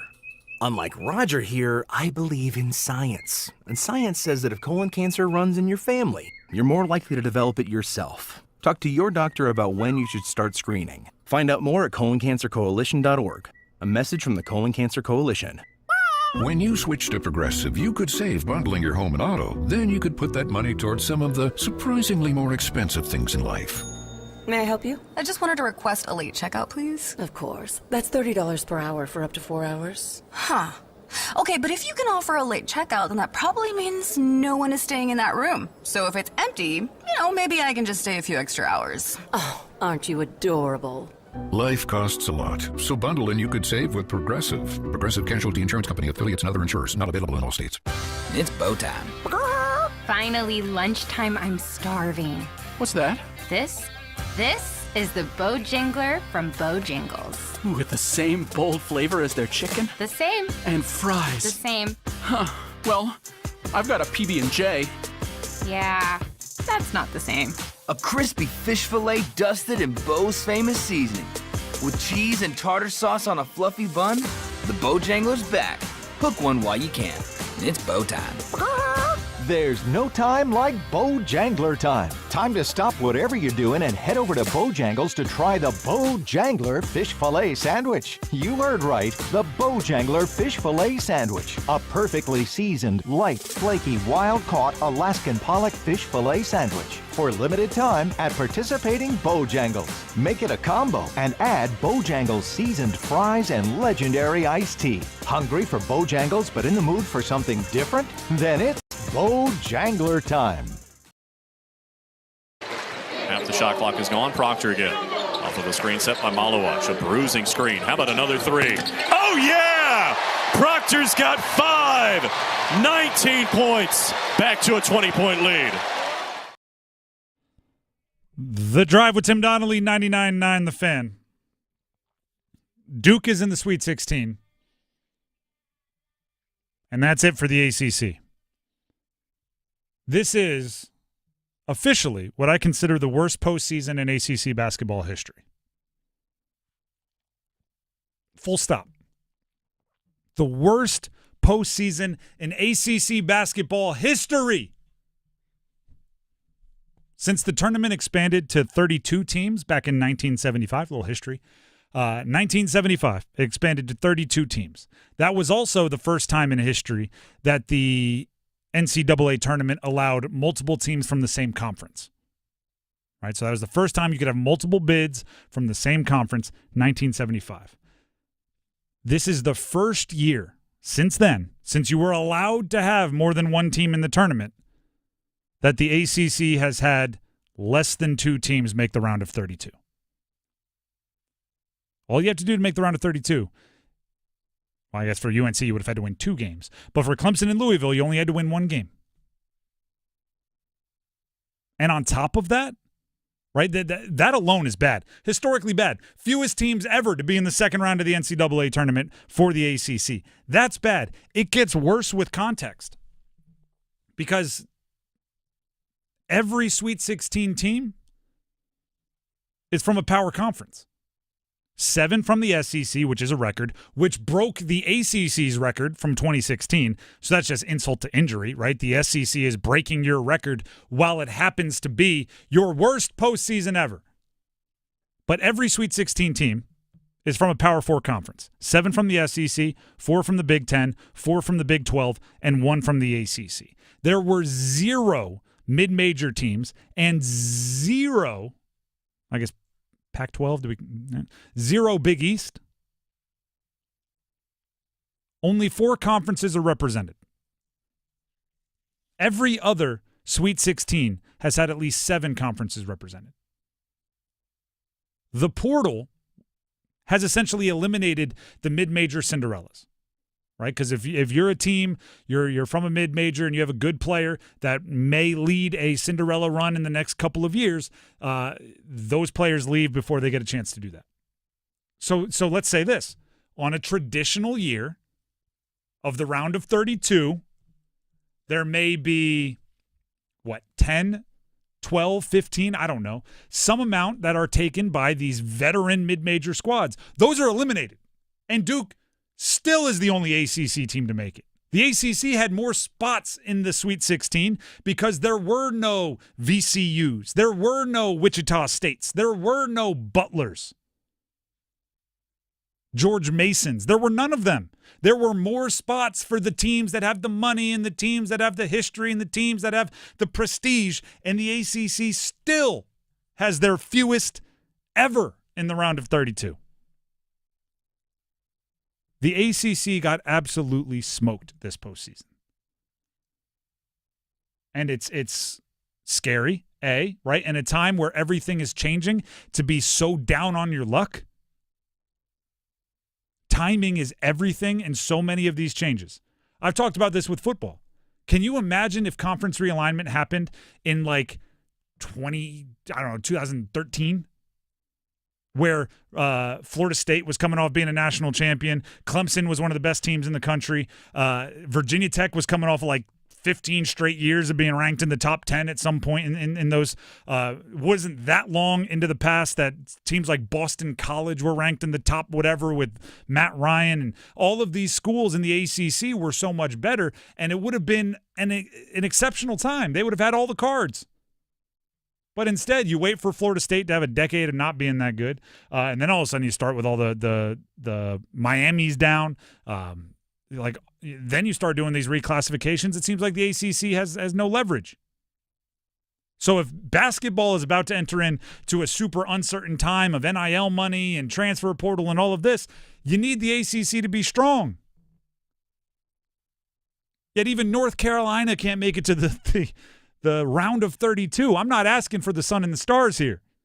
I'm not saying you need 2 Final Four teams. I'm saying, like, make it to Saturday of the first weekend of the NCAA tournament.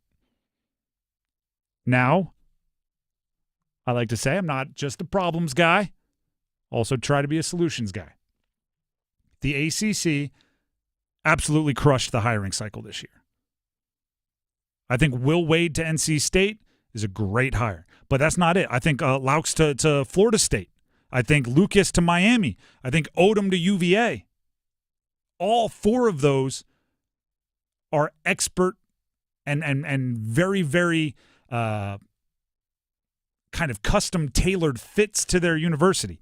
I don't know if Ryan Odom going to NC State, because he was reportedly one of the options there, I don't know if that works as well as Ryan Odom to UVA. I think he gives off more Tony Bennett, right? Which obviously works at UVA. And I think Will Wade gives off more, and I've said this before, like not making the comparison, but just kind of stylistically, I think he has some Valvano.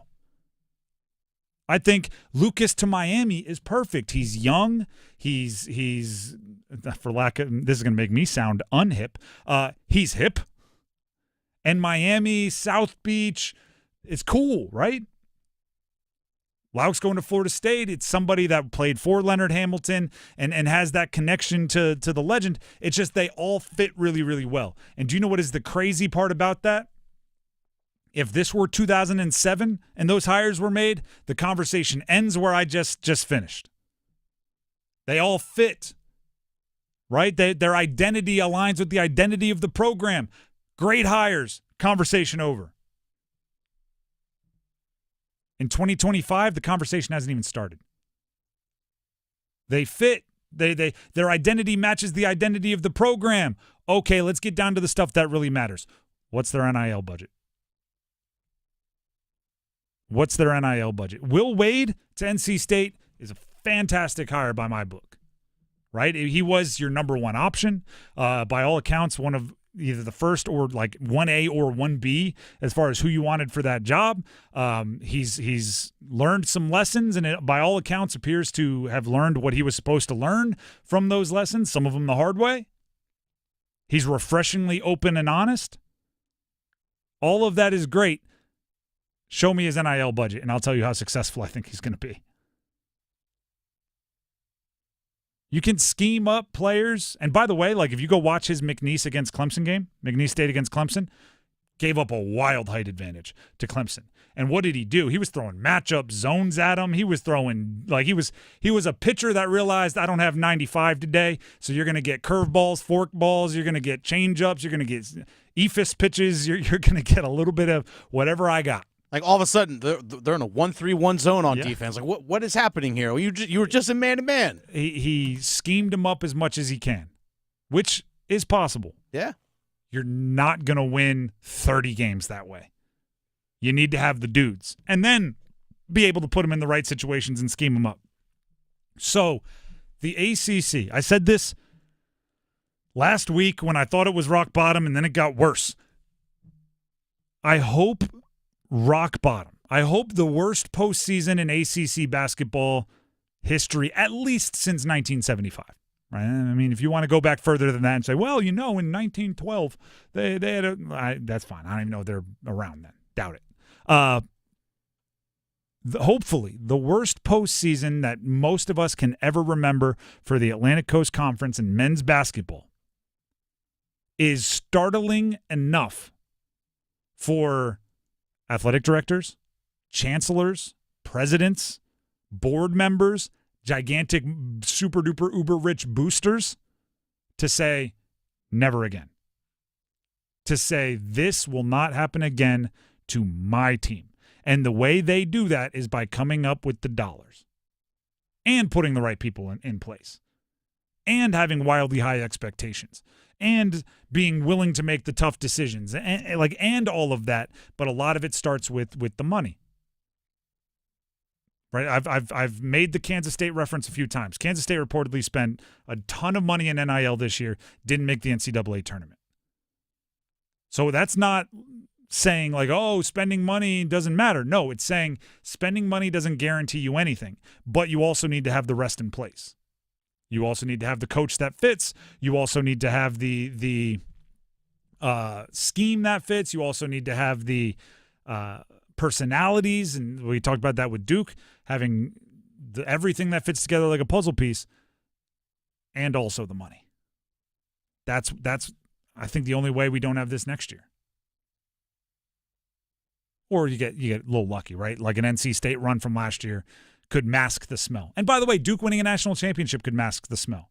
You're darn right I'll be out there talking trash for the ACC if Duke wins the national championship. And I'll just pretend like they weren't the only team playing into the second weekend of the tournament. Our best is better than your best. Yeah. Oh, okay, you got 7 teams into the Sweet 16. Nice. Cool. All of those bites at the apple, how many national championships you win? Yeah, where's the trophy? That'd be our only move at that point. We'd be backed into a corner. It's a good move, though. It's a good move. It's a good one. If that's the only one that you can pull, it's a darn good one to pull. But it is a lot of pressure on Duke from a conference standpoint. I know we got to wrap up here, but I'm also wondering as well is how much conversation are ACC coaches having with each other about, hey, what can we do in the non-conference to boost our net so when we're playing each other, everyone's net ranking stays afloat? Because I think that's a serious conversation that ACC coaches need to have because, hey, guess what? If all of our net rankings are much better, then guess what? We all have a better chance of making the postseason, and that's really what matters. I think that's a conversation, and I don't mean this disrespectfully, that the bottom half of the league will be eager to have, and the top tier of the league will not be at all. Because if you're a team like Duke, UNC, if you're a team like Louisville, you're not thinking like, oh, how do I make sure Boston College has a high net ranking? You're thinking, once I make the tournament, how do I make sure my team is as battle-tested and ready to win the whole darn thing? Mm-hmm. Right? So, like, if I'm Duke and they approach me and go like, dude, you losing to Kentucky and Kansas really messed up our net ranking. They were finished net ranking number 1, so yeah. Or if I'm UNC and they're saying like, hey, man, those losses in the non-conference schedule really messed over all of our net rankings. I'm UNC. I'm going like, no, I need to send my team against those types of games so I know what I'm dealing with, right? So we can be most likely to win a national championship. But it's Wake, it's Pitt, it's Stanford, it's SMU, it's Virginia Tech, those schools. Like, they're the ones that need to boost their profile. Otherwise, the ACC is still going to get pooped on. I don't pretend to know the net ranking as deep as some mathematicians. It's essentially if you blow out a bunch of bad teams, your net ranking is high, right? Yeah, because there's predictive metrics and things like that. Yeah. So the way to solve it would be Wake Forest to schedule absolutely nobody in the non-conference schedule and be undefeated with every win by 30. And then they go into the ACC schedule, and then all of a sudden they're a trophy for anyone that beats them in the conference, and vice versa, right? And then it's not a bad loss if they beat you because they are this super high net ranking team. It's a quad 1. I just don't think that benefits you in the long term. I think it's I hate to break it super easy. I think it's easier to just be better basketball teams. Just go get better players, coach them up better, be better. And then regardless of what you do in the non-conference, you'll win those games and you'll show up ready to play. That I feel like that's the most grandpa take I can ever have, right? Because we saw the Big 12 last year game the system. We saw them do it. Yep. But where did it get them, though? That's my point. Like, you'll have more tournament teams. You'll have more round of 32 teams. I think you'll have less national championships in the long run. It's not. There's not like an easy answer. I'm talking like, oh, this is what I would do. I think you need to get your smart people in a room and a calculator and figure it out. The Drive with Tim Donnelly, 99.9 The Fan. We have a starting 5 coming up next where we will start with one of the guys we were just talking about. Will Wade, officially official, NC State new basketball coach. Stick around. Hey, it's Adam Gold. And do you have a late-night craving for in-depth analysis on the Carolina Hurricanes and their latest game, their latest win, their pursuit of the Stanley Cup? Well, I can quench your thirst. I can feed that appetite on the Canes Corner podcast, the morning after edition, which drops the morning after every Hurricanes game. Get it wherever you get your podcast. Brought to you by the Aluminum Company of North Carolina. Brooks and Dunn, the best-selling duo of all time, live. Something country. Neon Moon Tour 2025. Urban neon. With David Lee Murphy and Molly Tuttle and Golden Highway. Of that red dirt road. March 27th, Lenovo Center, Raleigh. On sale now at livenation.com. Brooks and Dunn Live. With Progressive's collision coverage, my family gets up to $1,000 for vet bills if I'm injured in a car accident. And that makes this Chihuahua really feel like part of the family. What's that? I don't sound like a Chihuahua? Oh, I'm sorry. What exactly am I supposed to sound like? I guess all Chihuahuas are high-strung, riding around in expensive designer purses. Actually, I prefer riding in cars. So I appreciate that my family protects me with Progressive's pet collision coverage. Okay, maybe I am a little high-strung. Progressive Casualty Insurance Company and affiliates. Not available in all states. Coverage for dogs and cats is included with the purchase of collision coverage and is subject to policy terms. What would you do with an extra $75,000 right now, or even a couple $100,000? If you own a home, you can get that money in less than a week with Loan Pronto. Hey, it's Dennis Cox. Loan Pronto is the leader in quickly converting your home equity into cold, hard cash. You can pay off all your credit cards or start that home remodel. Loan Pronto has several easy options to let you access the cash from your home. There's virtually no paperwork, no cumbersome process, no junk fees, and often no appraisal.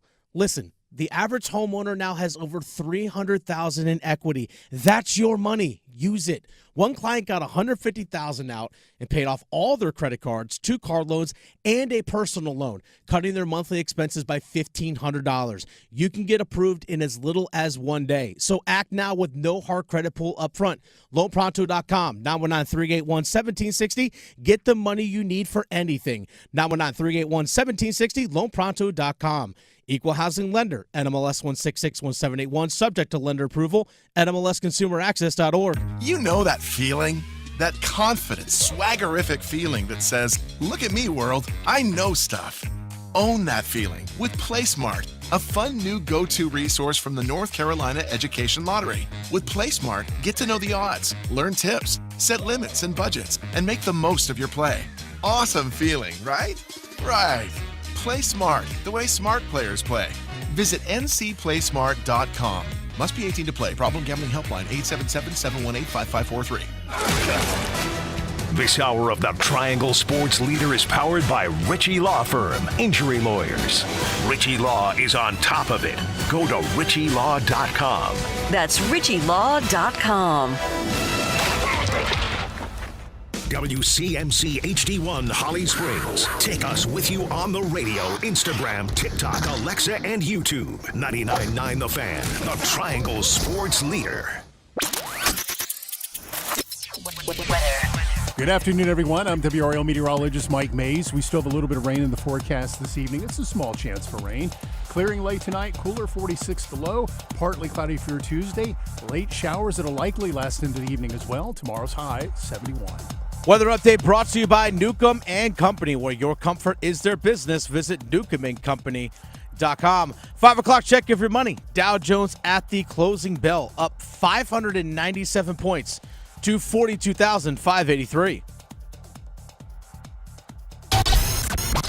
It's 5 o'clock. Time to serve up the biggest sports stories of the day. Here comes your starting 5. The Drive with Tim Donnelly, 99.9 The Fan. It's a Monday. It's a good Monday. A lot of stuff going on over the weekend. And that means there's plenty of fodder for our starting 5. We'll start with number 5. Count them. 1, 2, 3, 4, 5.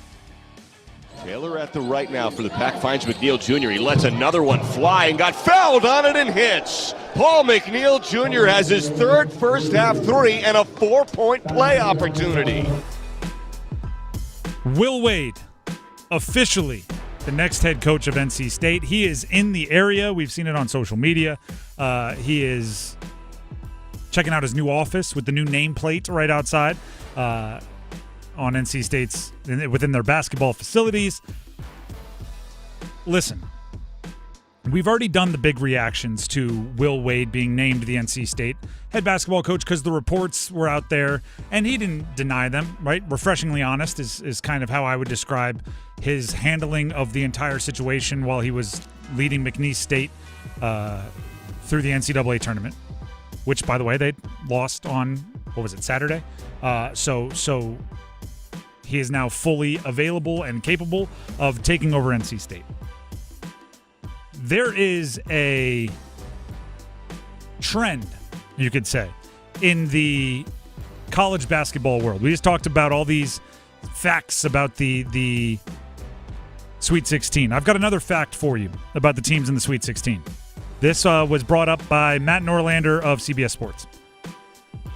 When Kentucky beat Illinois to make the Sweet 16, it solidified 25% of the Sweet 16 will be occupied by first-year coaches at schools that either didn't win an NCAA tournament game last year and or didn't make the tournament in the NCAA tournament last year.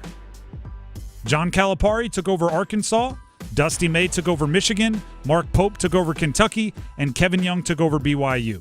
These were teams that either lost their very first opportunity in the NCAA tournament or didn't make the tournament at all under first-year coaches.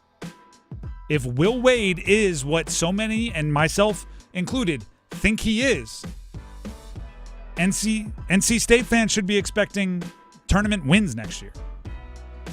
At least to the round of 32. And that's not because, the team has good bones and they just got to reach their potential. No, it's actually the exact opposite. I don't care what NC State looked like this year. Go to the portal and get what you need. Go to the portal and get the players you need to run your system.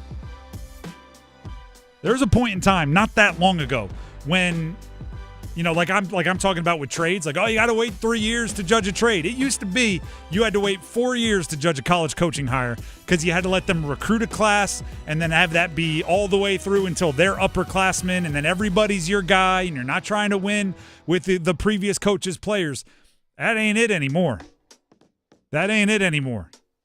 You can have all your players. If somebody sticks around from the previous regime, it's because you said we want you to stick around from the previous regime.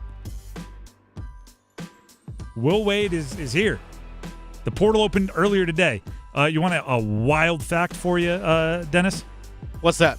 Let me see if it's been updated. There's a couple guys for 247 Sports that I've been following. They cover the portal very, very well. Travis Branham is one of them. As of 3:57 this afternoon, so there's been another hour and change since, 600 players officially entered the transfer portal since it opened up earlier today. How many again? 600 as of 3:57. Bruh. If there's something that you don't have at your current location, it's in the portal. You just got to find it. And remember, he already hired his GM. They've, should have some semblance of structure in place on how to evaluate all of this and how to deal with all of this. I am not going to be someone that tempers expectations for a new coach. I am not somebody that's going to temper expectations for a new coach if they are going to a program that is giving them the necessary resources. It is possible to turn around a program in 1 year. How many of those guys has Will Wade contacted already, you think? I actually think he was doing that on the jet, on the plane ride up? All right, who's here? Yes, but I also think it's targeted. I think gone are the days where coaches are casting a wide net. I think there's 15 dudes that they already have either coached at McNeese or recruited somewhere else or knew their assistant coach. I'm trying to find out who this is. It looks like the expectation is Will Wade's going to hire a Nebraska assistant for his NC State coaching staff. I clicked on the On3 article, and it's behind a paywall, so I'll have to do some research there. All right, so you got somebody that coached in McNeese, somebody that's been working NBA scouting as your GM, Slater, somebody that's been working in the Big Ten. Like, you have eyeballs on a lot of players. I don't think you go in all willy-nilly. I think you go in, just because this movie's been on a ton since the passing of the late, great Gene Hackman. The Replacements, where he's, like, passing out pictures. This is Orlando Franklin, fastest son of a you've ever seen. This is Danny Bateman, was a walk-on at Michigan State and left to go be in the SWAT team or whatever. Like, it's not, let's go find. It's these are the guys. I think that's probably how they're executing. At least I hope so. And then if you don't get one of them, you got to go find somebody else to fill that role. Will Wade officially NC State's head coach. What's the details on announcements and press conference? 1 o'clock press conference tomorrow, 1 p.m. And I think even at 3 o'clock tomorrow, it's going to be more open for people, the public, that actually they want to take pictures with Will Wade and all that kind of stuff. Look at that. Look at that. We'll obviously be covering it. We'll have up-to-date audio and everything else throughout the afternoon tomorrow. That's number 5. Let's hit number 4. 1, 2, 3, 4, all together. Carolina will hand to Hampton. Leaps over the pile and hit at the 4. Let's go! His way in for the touchdown. Hampton was met midair and would not be stopped. That actually was Amari Hampton this past year for UNC. One of the more impressive runs I've seen. I don't know how you build momentum with your feet not on the ground. I think it's like a physical impossibility. That was against Wake Forest, by the way. He ran someone over and seemed to go. I don't know. He jumped and then hit and then pushed. I don't know. It made no sense. UNC's pro day today. Duke's pro day was also today. NC State's pro day tomorrow. Unfortunately for Duke, and no disrespect, Jordan Moore, a good wide receiver that I like. Eli Pankel, another wide receiver that's solid. Most of the eyeballs for pro days today in the Triangle, UNC. Not the least of which because of Omarion Hampton. Omarion Hampton is trying to play his way into being a first-round running back. That doesn't happen often. Not anymore. He did just the drills today, didn't run the 40, didn't do the shuttles and everything, and partially because already did that. Smoked it at the combine. Ran whatever it was, a 4.46, 4.48, and said at 223 pounds, which is what he weighed in at today at the pro day, I'm good. More interesting, though, and Dennis, this is where, I'm confident Omarion Hampton will be the second or third running back drafted behind Ashton Genty. Late first, early second is kind of his range, which is why it made sense to not have to run and not have to jump, because it's all I can do is hurt myself here. Did the drills, though. UNC defensive lineman Kamen Rucker measured in 6'1", 254, according to reports. He also only did drills, position drills today. He did not run the 40, didn't do the vert, didn't do the 3-cone or any of that at the NFL scouting combine because he suffered a lower body injury this past season. I'm wondering how that impacts his draft stock. Because Kamen Rucker, people don't know, specifically this year, the advanced analytics loved him. He didn't have the super gaudy sack totals, but pressure rates and hurry rates and edge rush win rate and all these weird rates, really, really liked him. I wonder if scouts weren't going I really hoped he would have given me that 40 time or that vert just so I can go back to my GM and say, see, confirmed. I have a number to put on it. He might end up being a steal that tumbles in the draft just due to lack of information. And then you get him onto your team and you're like, how in the heck did this guy fall? And it's just because he didn't have the one thing you can point to, right? If you have 15 sacks, boom, production. If you don't have the sacks, but you run a 4.57, boom, that. You just have that one thing to hang your hat on. I'm not sure Rucker does, but then still when I watch, I go, he's a good football player. I'd want him on my NFL team. So it's a bummer that he either doesn't feel healthy enough or that he chose not to do some of the things that I thought might have given him something to hang his hat on. Yeah, I think the injury is what's holding him back, because he did miss some time this past season because of an injury. Mm-hmm. And so I think that's just what's holding him back, and I think that's probably the main reason why, like you said, it's just the reason why he's probably going to tumble down and be and plus the defensive end, edge rusher position in this year's draft is pretty stacked as is.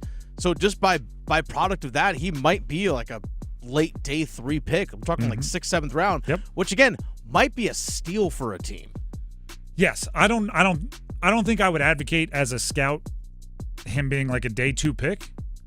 But if it gets to late day 3, I'd be going.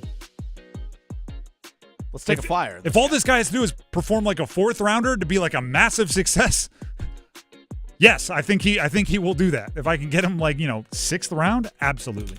But anyway, pro days are going on. Pro days, they are 0.1% of the evaluation process. I hope. Film production, and pro days. I hope that's kind of how the evaluation process goes. That's number 4. Let's hit number 3. Burns with a drive, but it goes off of Jost. He centers it. The score! Side of the net, Mark Jankowski. Jost sent it in. Jankowski was there. And stay hot, Mark Jankowski, his 6th goal with the Canes. Carolina Hurricanes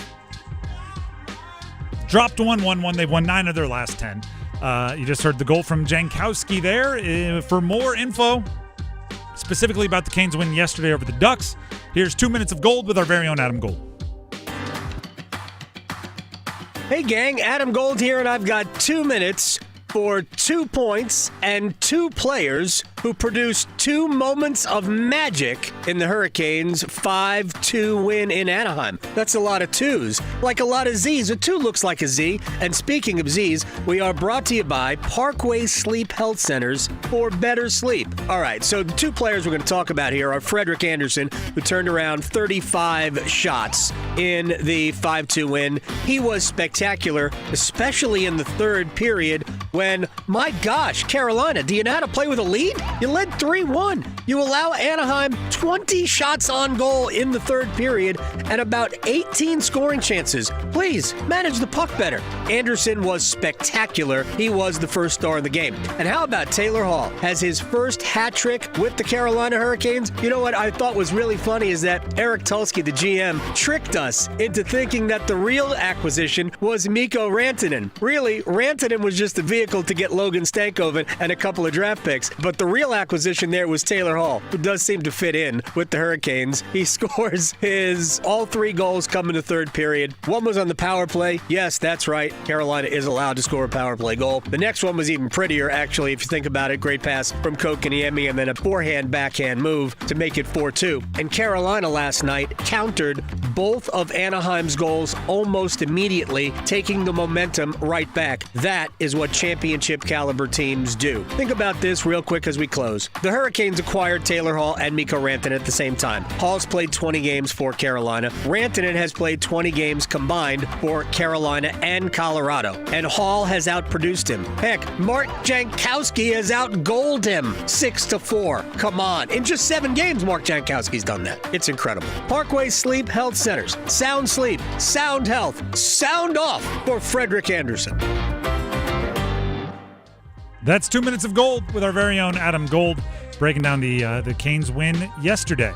They have won 9 of their last 10, and just to keep you updated on the schedule, their next game tomorrow versus Nashville.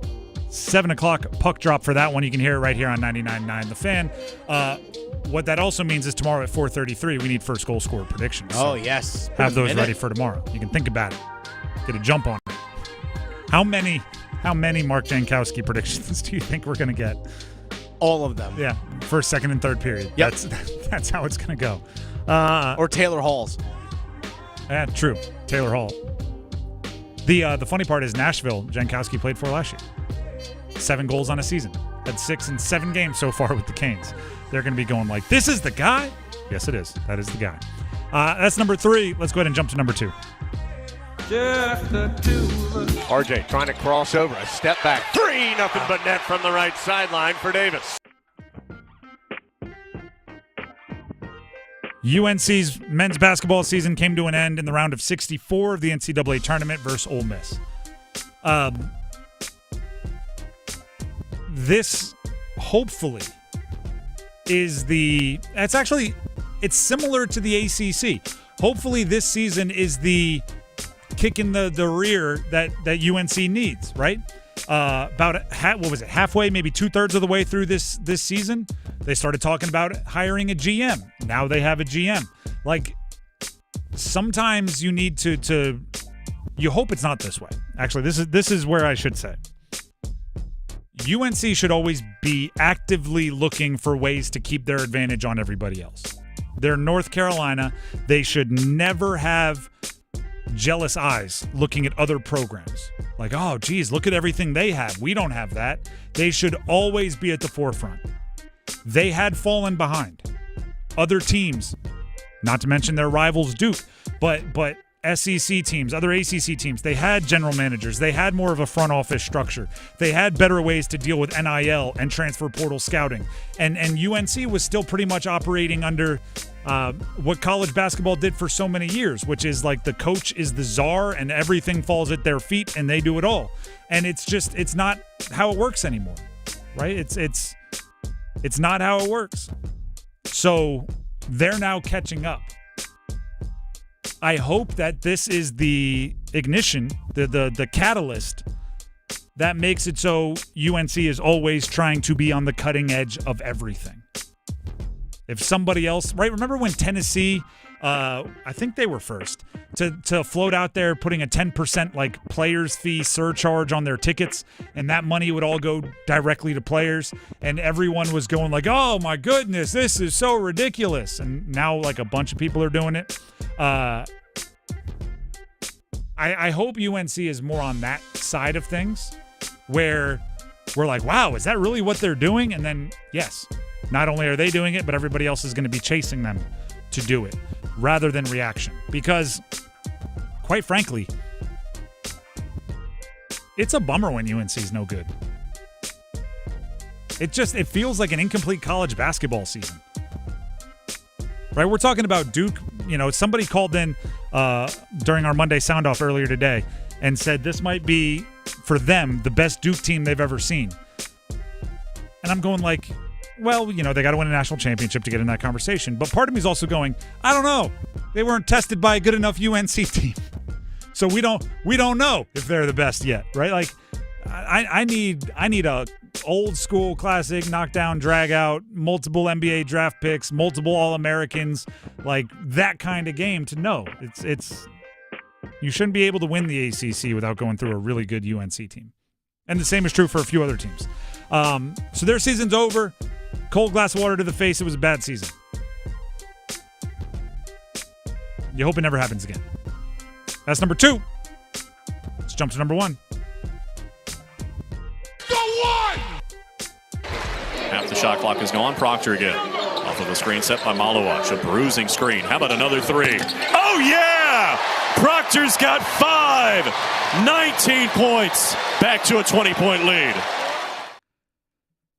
That was the Tyrese Proctor shooting barrage was the ultimate nail in the coffin for Duke against Baylor.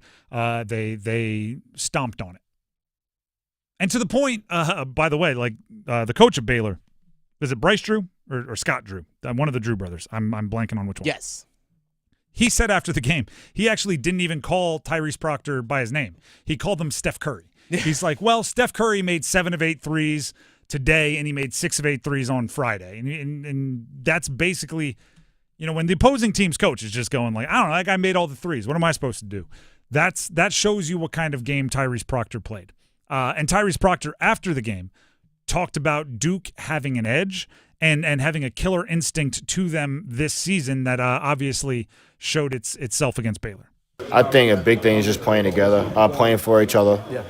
I sort of said it all year. We understand we have a special group.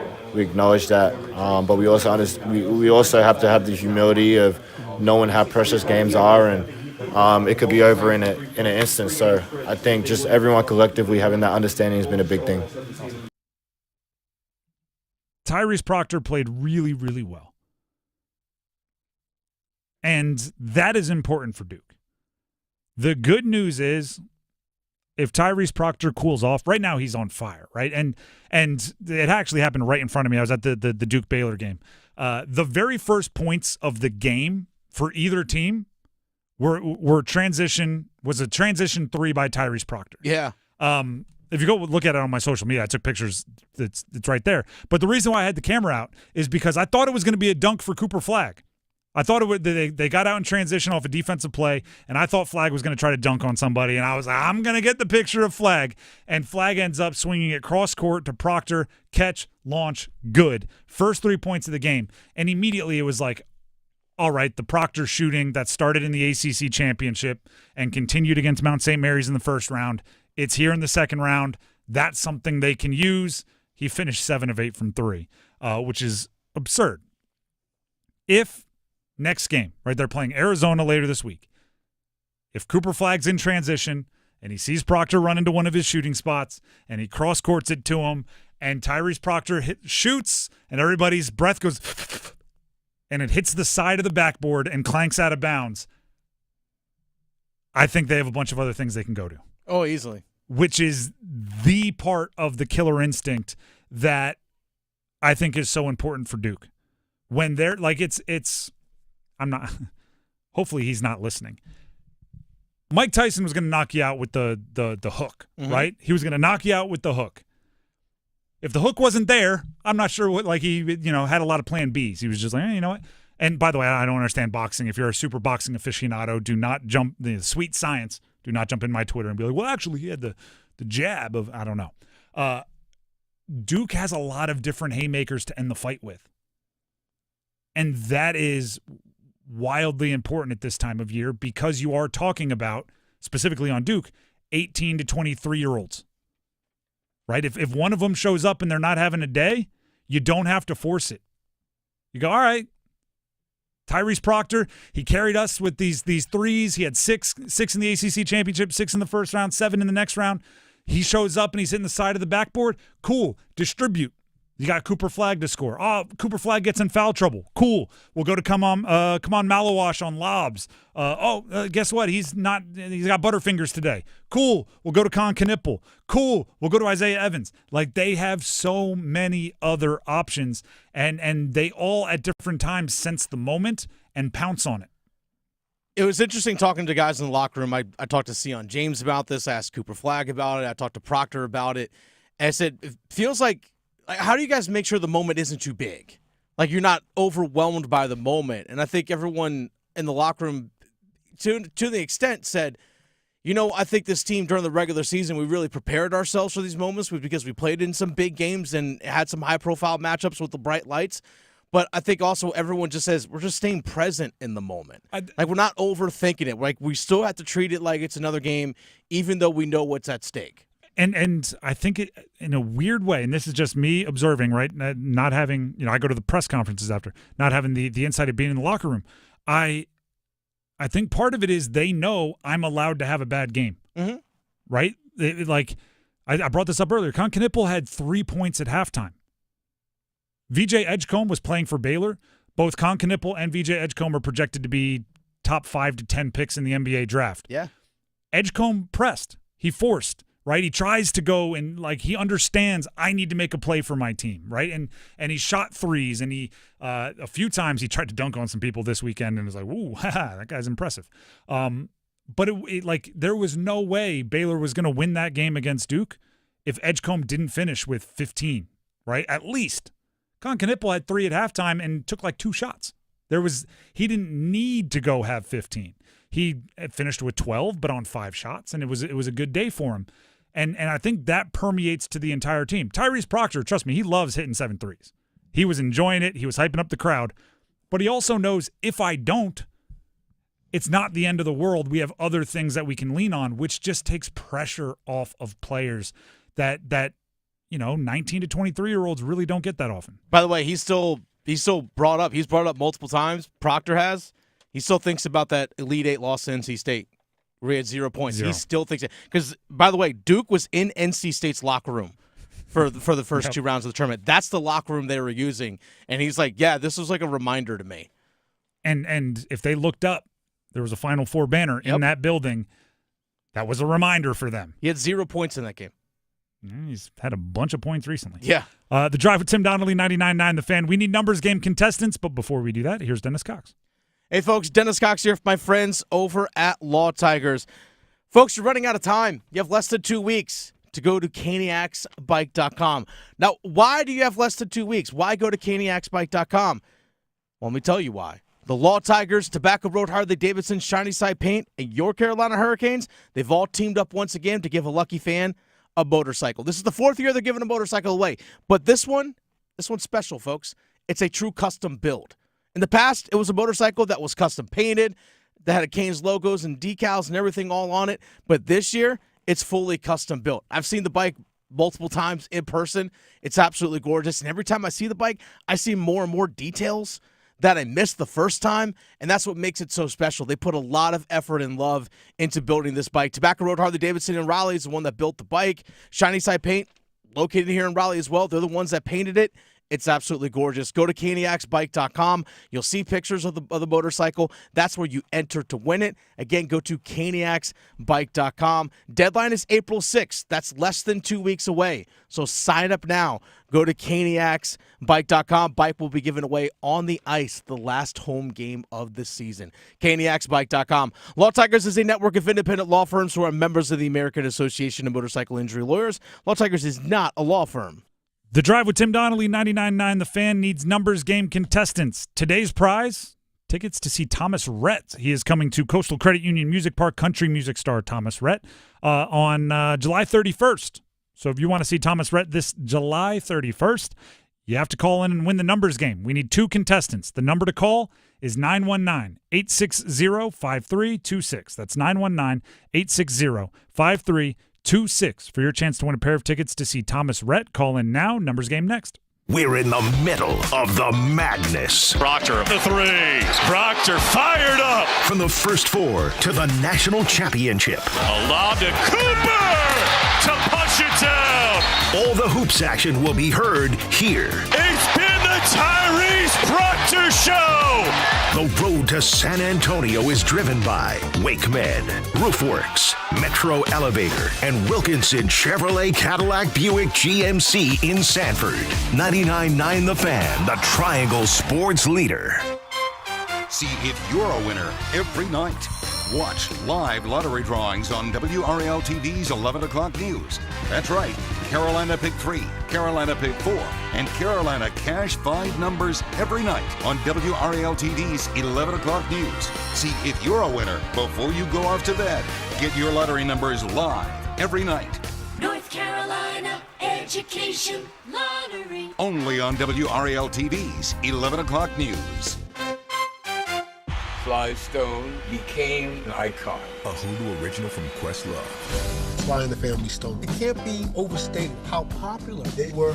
Variety calls Sly Lives, the definitive fun pop documentary. He opened the portal like, come this way. Generations have been influenced by Sly. RogerEbert.com raves. It's a sonic kick to the soul. If you've been on this height in life and you stop, where's that energy go? Sly Lives, a.k.a. the burden of black genius. Now Progressive knows when you're on your boat, you're already on vacation. And Vacation You forgets all your worries. Vacation You doesn't even keep track of time and knows that time is a meaningless construct designed to control us, man. But Regular You knows you don't want to be too far out in the water after the sun goes down because Vacation You doesn't know how to navigate in the dark yet. Vacation You and Regular You really need to get on the same page. So bundle your boat with your home or auto policy and earn an automatic discount from Progressive. And spend the savings on the both of you. Progressive Casualty Insurance Company affiliates and other insurers. Not available in all states or situations. Hey everybody, Paul Ihander from 99.9 The Fan for FanDuel. FanDuel is giving all customers the chance to take a swing at $500,000 in bonus bets every day from March 27th through the 30th, this Thursday through Sunday. It's all part of the $500,000 daily home run jackpot. All you got to do, use your jackpot profit boost on a player to homer if they go yard. Not only will you get bigger winnings on your home run bet, you'll also get a share of that day's $500,000 jackpot. This season on FanDuel, big wins are on deck. So head on over to FanDuel.com/Paul and look for the daily home run jackpot. Make every moment more with FanDuel, your home for betting home runs. 21 plus and present in North Carolina. Opt-in required. Must apply profit boost token on select market. Prize pool to be split equally among all eligible participants who made the correct pick. Bonus issued as non-withdrawable bonus bets, which expire 7 days after receipt. Restrictions apply. See terms at sportsbook.fanduel.com. Gambling problem? Call 877-718-5543 or visit morethanagame.nc.gov. Save the date. Give UNC returns on March 25th. Are you ready to support the passion, determination, and excellence of the people who make UNC Chapel Hill a place like no other? Don't miss out.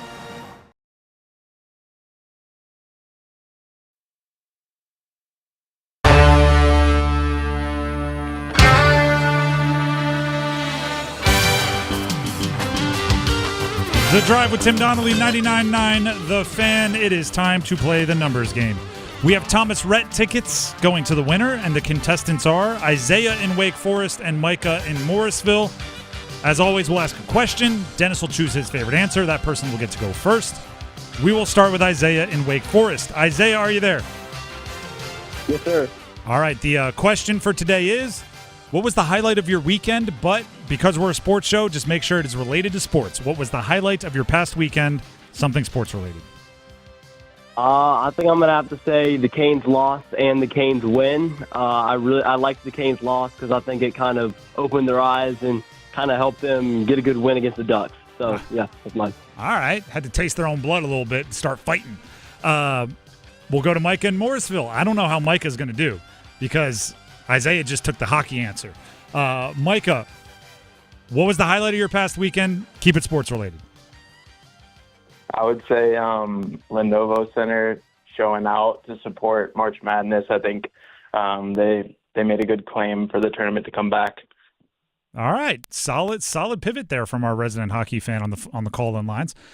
Dennis, which answer was your favorite? Both great answers. By the way, announced attendance for both days of the NCAA tournament here in Raleigh, over 19,000 each day. I thought the stands were overall pretty packed.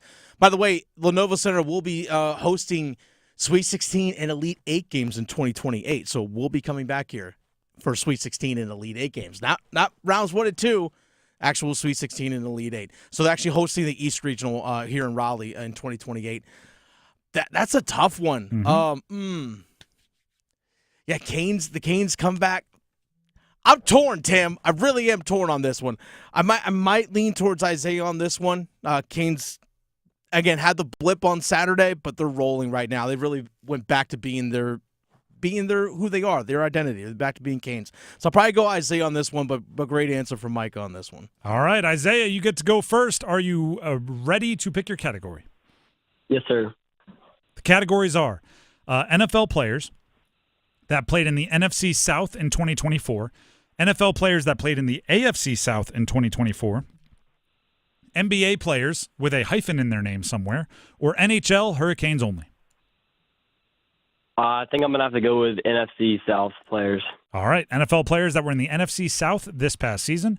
I will give you the team and the player. Give me the jersey number as quickly as you can. 30 seconds on the clock, one pass if you need it. Any questions before we get started? No, sir. All right, your time will start when you hear the horn.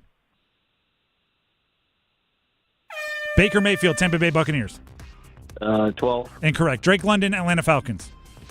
14. Incorrect. Baker Mayfield, Tampa Bay Buccaneers. 9. Incorrect. Drake London, Atlanta Falcons.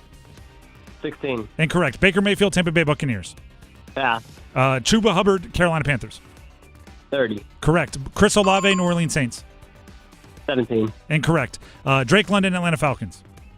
15. Incorrect. Baker Mayfield, Tampa Bay Buccaneers. 13. Incorrect. 13. Chris Olave. 13. Incorrect. And 13. I like the idea of just running through a number. Wasn't going to be it for you. Baker Mayfield with the Bucks, number 6. Drake London with the Falcons, number 5. You got Chuba with 30. Chris Olave wears number 12 with the Saints. You got one. You didn't get shut out, so stay on the line. We'll see if it holds up, all right? I get weirdly happy when they don't get shut out. I'm always like, all right, we fought to the end there. Micah in Morrisville, are you ready to pick your category? Yeah. NFL players, AFC South of 2024. They played in that division.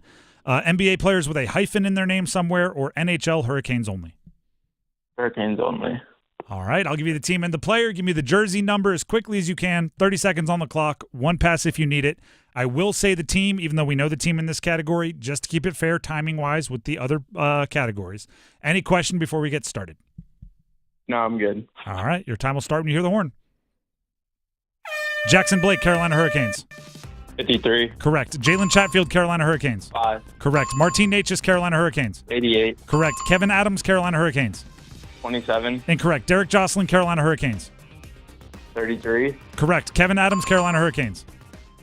28. Incorrect. Kevin Adams, Carolina Hurricanes. 14. Correct. We got it. That's 5 for 5. What was the time? 22 seconds. 22 seconds. So it is a 5 for 5. It is not a record, but congratulations, Micah. You are the winner. Thank you. All right.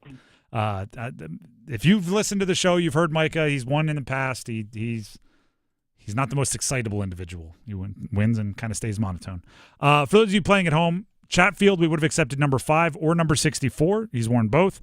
For Kevin Adams, we would have accepted 14 or 15. He's worn both. And for Jocelyn, we would have accepted 27 and 33, which is ironic because the guess for Kevin Adams by the caller was 27. For Kevin Adams, that would have worked for Derek Jocelyn. And then for Jocelyn, he guessed 33, which also worked for Jocelyn. Either way, it's a perfect score. 22 seconds. It's a very, very good showing. And he probably should have been more excited. But we won't get into all of that. Micah, in the process of that perfect score, did win tickets to see Thomas Rhett, country music Thomas Rhett, at Coastal Credit Union Music Park on July 31st. He'll be coming to the area. Should be a good show. And now Micah, he won a pair. So it's him and somebody who he wants to go with. Get to see Thomas Rhett. So someone on our YouTube live chat, speaking of Carolina Hurricanes and all that, Chris wants to know, will Will Wade be the next siren sounder for the Carolina Hurricanes? They're at home tomorrow against Nashville. If Will Wade's people have anything to say about it, I'm sure he will. I'm sure the Carolina Hurricanes people probably want to tap into that as well. Yeah, I think they share a building, so yeah, I think that one would make sense. We'll see though. You'll have to find out. Maybe you'll have to go to the game to find out. But his press conference to introduce as the coach of NC State is that afternoon. It would make sense to just kind of continue and staying in the area. You don't got to get out for recruiting. Go enjoy a Canes game, meet the people, ask for money. Right? That's what it is.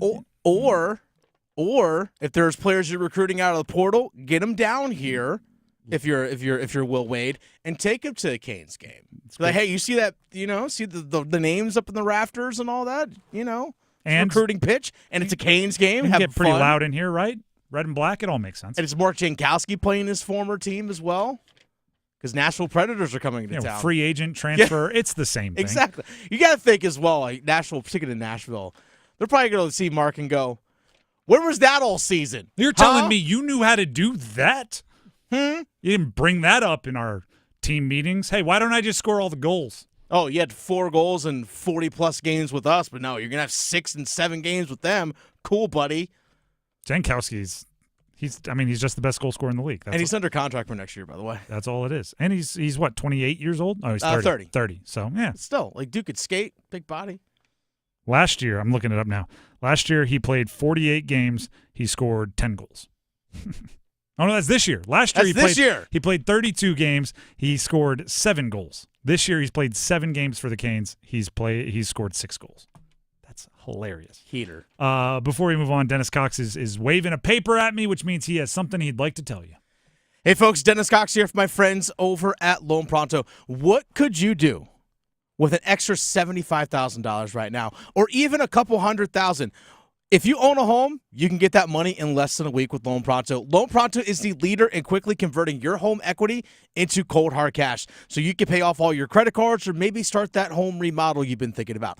Loan Pronto has several easy options that let you access the cash from your home. There's virtually no paperwork, no cumbersome process, no junk fees, and often no appraisal.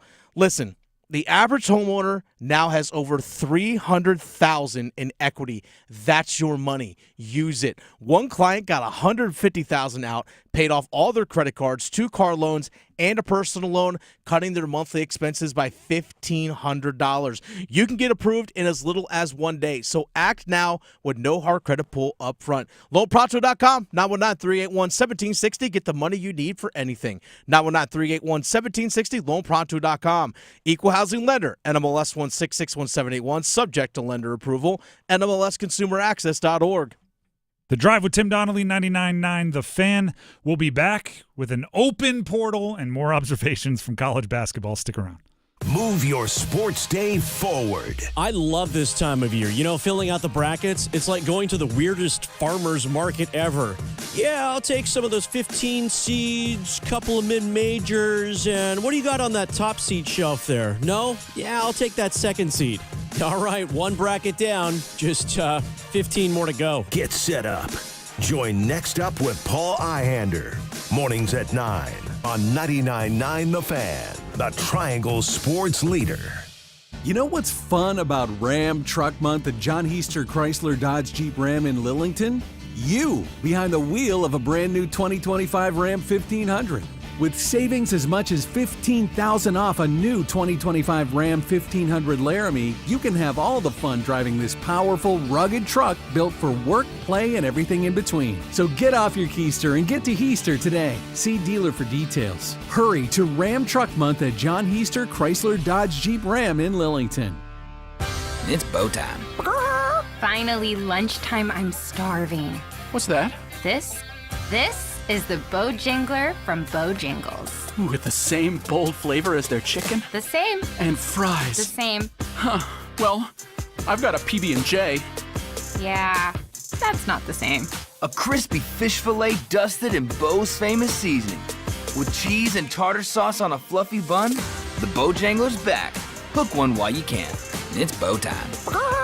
There's no time like Bojangler time. Time to stop whatever you're doing and head over to Bojangles to try the Bojangler Fish Fillet Sandwich. You heard right, the Bojangler Fish Fillet Sandwich. A perfectly seasoned, light, flaky, wild-caught Alaskan pollock fish fillet sandwich. For limited time at participating Bojangles. Make it a combo and add Bojangles seasoned fries and legendary iced tea. Hungry for Bojangles but in the mood for something different? Then it's Bojangler time.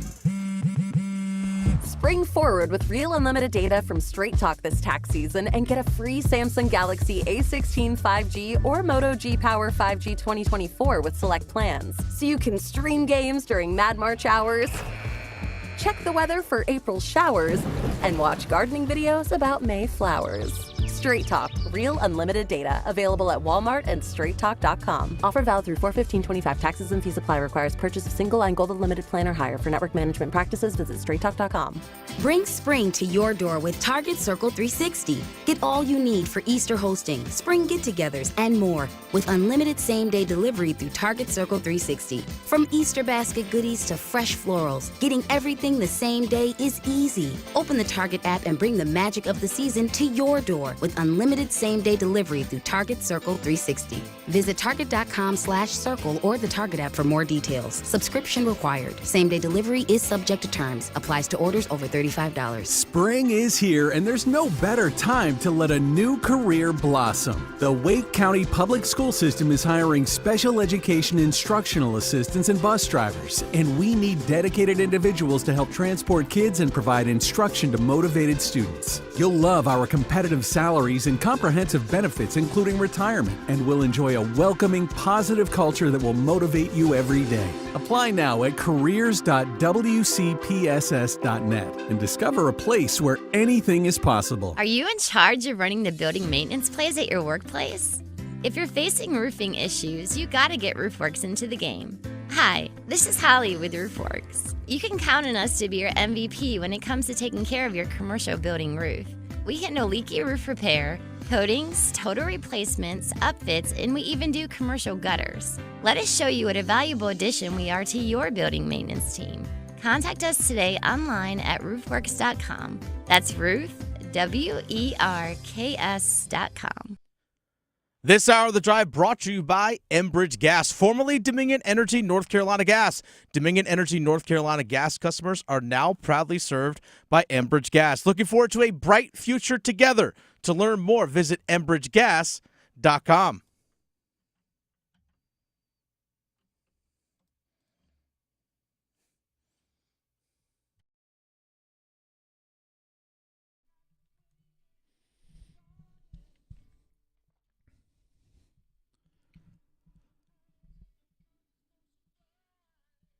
The Drive with Tim Donnelly, 99.9 The Fan. The transfer portal college basketball opened earlier today, which means this season isn't over and next season is already very much underway, which is kind of crazy to think about. And there are players that will help and or work against your favorite team that are in the portal already. It's crazy. And here's the part that I think colleges are getting and coaches are getting more and more and more hip to. You don't just look for stars in the portal. You can look for role players in the portal. You can look for guys that fill a specific need in the portal. And you should be, at this point in the season, meaning this point in the season that is still going on, evaluating your roster for what did us in. Right? Oh, we didn't have the shooting. We didn't have the ball handling. We didn't have the size. And you should be shopping in specific aisles of the transfer portal. There are, last I checked, last I saw updated by a reporter from 247 Sports, it was about 4 o'clock this afternoon. There were already 600 names in Division I in the portal. I don't know about you. I can't watch 600 game films, right? Let alone enough of each player, 600 players, right? That would be more than one game to make a justification. So you have to know what you're looking for. And sorry, rest of the ACC, but when Duke is the team that's still playing, we use them as an example. Look what they did in the portal. They didn't go get a leading scorer. They didn't just go get best player available. They went and filled specific roles. They needed a veteran point guard with size, somebody that could be physical because they knew they were bringing in freshmen that were going to be handling the ball a bunch, and freshmen traditionally, they need time in a college weight room. They went and brought in Sion James, who looks like a running back, edge rusher. They needed veteran shooting, Mason Gillis, 6th man of the year at Purdue. They needed defense. Again, why? Because you're going to have a bunch of freshmen on the ice. Well, they played at the Lenovo Center. That's true. A bunch of freshmen on the court, and you need somebody to over-communicate to make sure everybody knows what's going on. Boom, Malik Brown. You don't have to shop in the star category. You can supplement your stars. You can have guys that you're returning and promise them to get them to stay around. I'm going to go get this, that, and the third that you need to unlock your true potential. This is crazy, and it's just the way college basketball is. Trevin Nell of BYU, okay. BYU still playing. He was born September 26th of 1998, which means, for those of you that are trying to do quick math, he is 26 years and 5 months old. Now you may be saying, like, well, 26. To be young again. You may be saying 26, that's not. Listen, he is 5 months older than Luka Doncic. Oh, wow. For fans of college basketball in the area, he is the same recruiting class as Marvin Bagley. Oh, gosh. He is a couple months away from being the exact same age as Jalen Hurts. UNC fans, he is 1 year and 5 months older than Armando Bacot. This guy's in college? He is in college playing for BYU, and he is one of 2 players for BYU that are 25 or older. That's insane. But look, again, that's the most extreme example. Go look around college basketball. If you're building around freshmen, you want the fifth-year seniors, right? You want the Sion James. You want the Malik Browns. You can fill veterans off the transfer portal. Right? Go look at what Louisville did. Louisville brought in Chucky Hepburn from Wisconsin. He scored 1,100 points in the Big Ten and then was the new guy along with everybody else at Louisville. The portal is not like the portal used to be. I think the first kind of ideal of it was You can go get your main character. You can go, look at this. We can go get a star out of the portal. And it's becoming, I think, you try to home grow the stars. And then you supplement them with the portal.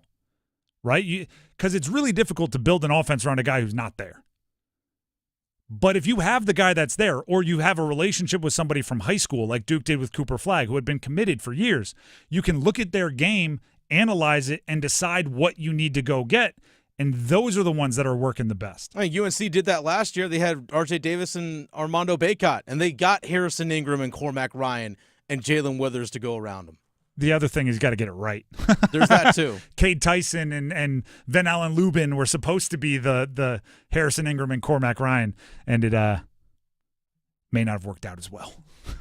You also got to get it right, which, bring in 4 guys and for 2 roles. You're also hoping that your homegrown talent also excels right from the get-go. If I'm UNC, I'd like to bring back Drake Powell specifically, but I'm analyzing and seeing what I need to put around him. The Drive with Tim Donnelly, 99.9 The Fan. Before we get out of here, the brackets continue. It's chaos. Well, I'm Tim Donnelly, and I'm here partnered with Bailey's Fine Jewelry to give you a watch bracket that is one of its kind. We are pairing up the most iconic models of iconic brands of watches and finding out which one outlasts them all on our 16-watch bracket. We've been doing this for the last handful of days here, and I have to say that the decisions are tough. By the way, you can buy all of these watches at Bailey's Fine Jewelry. Multiple locations across the triangle. The Fox and Bailey Watch Shop located inside their Village District location in Raleigh. The matchup for today is the Rolex GMT Master 2 against the Omega Seamaster. The Rolex GMT, you can probably imagine it if you're a watch fiend, if you're a watch nerd like I am. You have the rotating GMT, the bezel, you have the 24-hour hand always monitoring multiple clocks. And then the Omega Seamaster, it is the one from the movie with all the spies. You know which one I'm talking about. I think I have to go Rolex GMT Master 2 simply because of the iconic nature of it, but it's hard to pick against the Seamaster. So I'm going to get out of here quickly because I know there's a lot of you mad at me. Hey, you can buy them both at Bailey's. Check them out when you're there. Let them know you heard about it right here from me, Tim, on 99.9 The Fan. Overdrive is coming up next. We're starting off a conversation about Duke, who is the last ACC team standing heading into the Sweet 16. We'll be back tomorrow. More breakdowns, Will Wade presser, and more. Until then, see ya. The Adam Gold Show. Hey, I know Cooper Flagg didn't win all of the awards. He won the 2 major ones. He got Player of the Year. He got Rookie of the Year. Neither were unanimous, which blows my mind. But he should have won Defensive Player of the Year as well. And John Shire was the Coach of the Year. Yes, I know Duke has all these great players. They were 19-1. They were 28-3. Historical point differential. Come on. The Adam Gold Show, weekday starting at noon on 99.9 The Fan. Welcome home. Your home is more than just walls and windows. It's where your story unfolds. At Baker Home Exteriors, we understand that every detail helps write that story. For over a century, our parent company, Baker Roofing, has set the standard for excellence, and now we're bringing that same dedication to your home. From roofing and siding to windows, gutters, and more, our craftsmen transform houses into the sanctuaries you've always imagined. Visit BakerHomeExteriors.com to begin your home's next chapter.